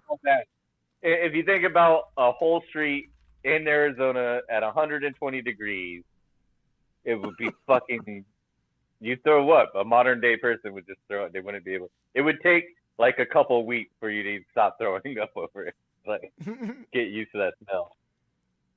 It's like if you cook the homeless person in the microwave. That's what it smelled. That's what it smelled like. The whole town would smell like a barn. Yeah. A burning bum. Did anybody watch the Critical Drinkers review with the quartering? On which one? No, I don't. The Tombstone one. I thought he did one on it. I probably did, but I don't really. Dude, it sucked. The quartering is the fucking worst. He shows up late. I think he's like high or whatever the hell's going on. He like bragged about it on Twitter. I'm gonna take a substance I can't talk about right now. And he had the worst takes, and he barely remembered the movie. Yeah. I was so fucking pissed because I love those kind of talks, just like this. Yeah. And he picked the worst person in the world to do this movie. Like, this is one of my favorite movies, and he completely shit the bed on it. I mean, have you noticed that the quartering hasn't been back on any of his shows? I did. I was about to say that, too. I was like, oh, this fucking guy sucks. Yeah. History Buff does a Tombstone one, and that's a lot more organized than ours, so I recommend that one. History Buff's pretty good over, like, what the actual history is, so if you're into that. Yeah, we're just gushing over movies here.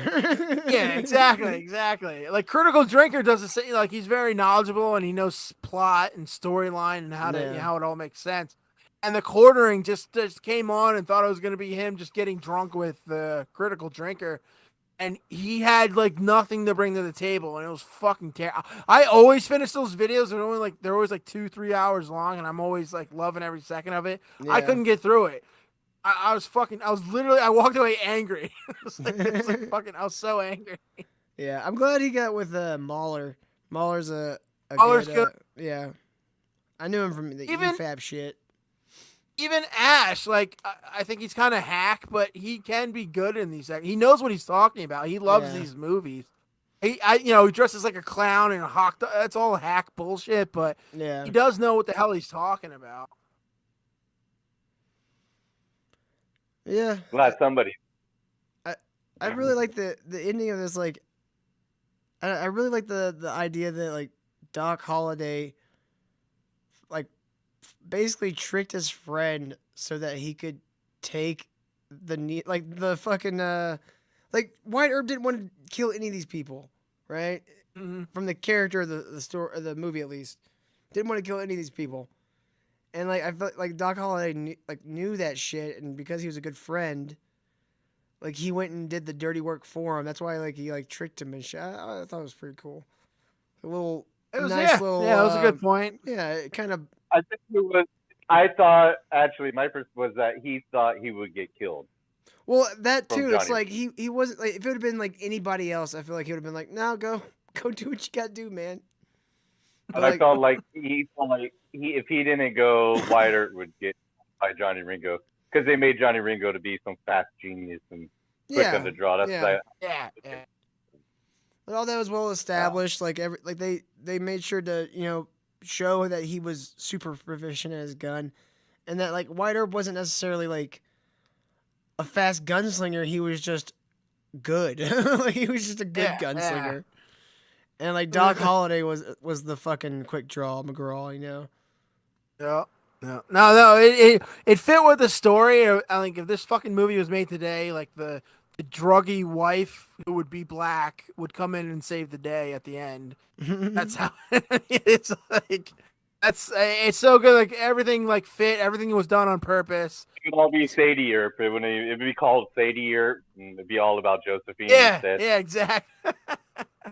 Josephine would have loved that shit. It was all her, and that's really what I think. That's the truth. Like the true story behind Wyatt Earp is pretty much her. It's who knows how much he probably was like. Are you guys Stanhope fans or whatever? Yeah. Like he talks about that one, the Raging Bull boxer. He lives in Bixby, Arizona. what the fuck is the guy's name? Rocky Marciano? No, LaMotta. Yeah, Rocky LaMotta. Jake LaMotta. LaMotta. Yeah. Sorry, Jake LaMotta. I'm thinking of a different guy. LaMotta's wife drags him up on the show where he goes, I fought Sugar Ray Leonard so many times, I've got diabetes. And like, yeah. You can tell she wrote the story and shit, but like at the end of it, he does it again. Like he just forgets his line because he's like old and ancient. And, like, well, he's fucking punch drunk I permanently. Like, yeah, he's just old, and she just dragged him out on stage. I could see like that's how Wyatt her life was probably like in the older times. Like just like I said, he's like all old. It's just like, yeah, let's get in that smoke wagon. I can't shoot this bitch. It's too late, and everybody's gonna know it was me. Yeah, well, I can't just blame it on a drug addiction like the other one. Oh, everyone had a drug addiction. A lot of I would be too, and it was the 18th century. I'd be on everything. I would be fucking huffing paint at that point. Well, that's the point. You could buy opium and cocaine from like in a glass bottle at the fucking. It was in Coca-Cola. There was actually Coke in the fucking thing. Yeah. That's how bad the time was. Yep. How bad or how amazing? Why it was amazing? Because there was Coke in the Coca-Cola. No, that's why our drug laws got passed, or because there was such a spike in people putting heroin, laudanum, opiates, cocaine into like just regular medication. They were giving it to so many kids and pregnant women that the spike rate in birth defects went up like 60%, skyrocketed, and that's when drugs became illegal. I like the part in the movie where she gives her laudanum. She's like, "Oh, be careful! It's full of hop." What the hell else is in laudanum that you have to worry about it if you're already sucking down laudanum?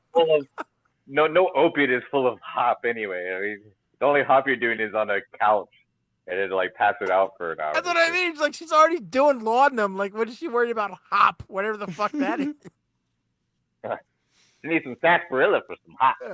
It's like, hey, here's some heroin, but be worried, it's full of caffeine. What? Fuck it. Sarsaparilla. So what movie you guys want to do next week? Are we sticking with the Western thing? We can do Unforgiven. We can even do Kurt Russell. I don't care. We can do whatever we want. Yeah, we never got into like Kurt Russell. We went into so many tangents.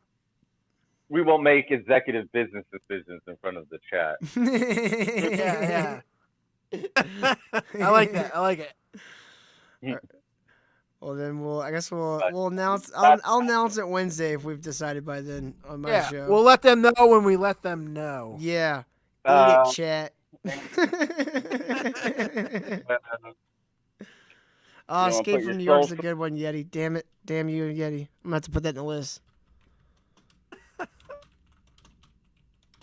But this was fun for our first episode. Like we went all over the place, like I was hoping. Yeah, I don't think this was too bad for a pilot episode. What do y'all think, chat? Y'all think we did an all right job this week? You know what? Fuck you. We don't care. Thank you guys so much for watching. Yeah, thanks for sticking around, guys. Yeah. So I don't really have a playout video or anything. I guess we should think about that for next week. That's all right. I'm going to sing them out, boys. Sing them out. Kurt Russell. Nah, I'm out of where. Our intro was muted. Should we just mute the end too? Like we fuck up the beginning and the end so it syncs up better? I could. The intro was muted? Yeah, do you got any shows that are coming up, Doc and Ken? Well, I'm just doing my normal shtick usually, which is I do Wednesday, Thursdays, and Fridays, 2 p.m. Eastern. Do our normal fucking bullshit internet show, and then on Friday nights, I think about 6 p.m. Eastern is usually where we sit. We do the Legion show, which is basically us raiding people and starting trouble on the internet. So. I'm just trying to get this friggin' Kurt Russell video going on my my new channel, Comedy on a Budget, but it'll get done when it gets done. I don't know what I'm doing, so it's taking forever. Yeah. Nice. Hey, sub to Ken. His link's in the fucking description. I'm sure you guys are all sub to Ken. He's got way more subs than I do. But if you're at this not, point, I got like 10 more subs than you. At this point, but if you're not, the link is in the description below. You can go sub that motherfucker. He makes great videos. I play him in my 10 more all the time. my 10 more subscribers. Go over to Doc Til. He's amazing. You can find me on Twitter. That's about all I got till next week with you guys on Burt Popcorn. Hell yeah. Well, thank you guys so much for watching. Doing it, boys. Doing it. All right, killing the stream in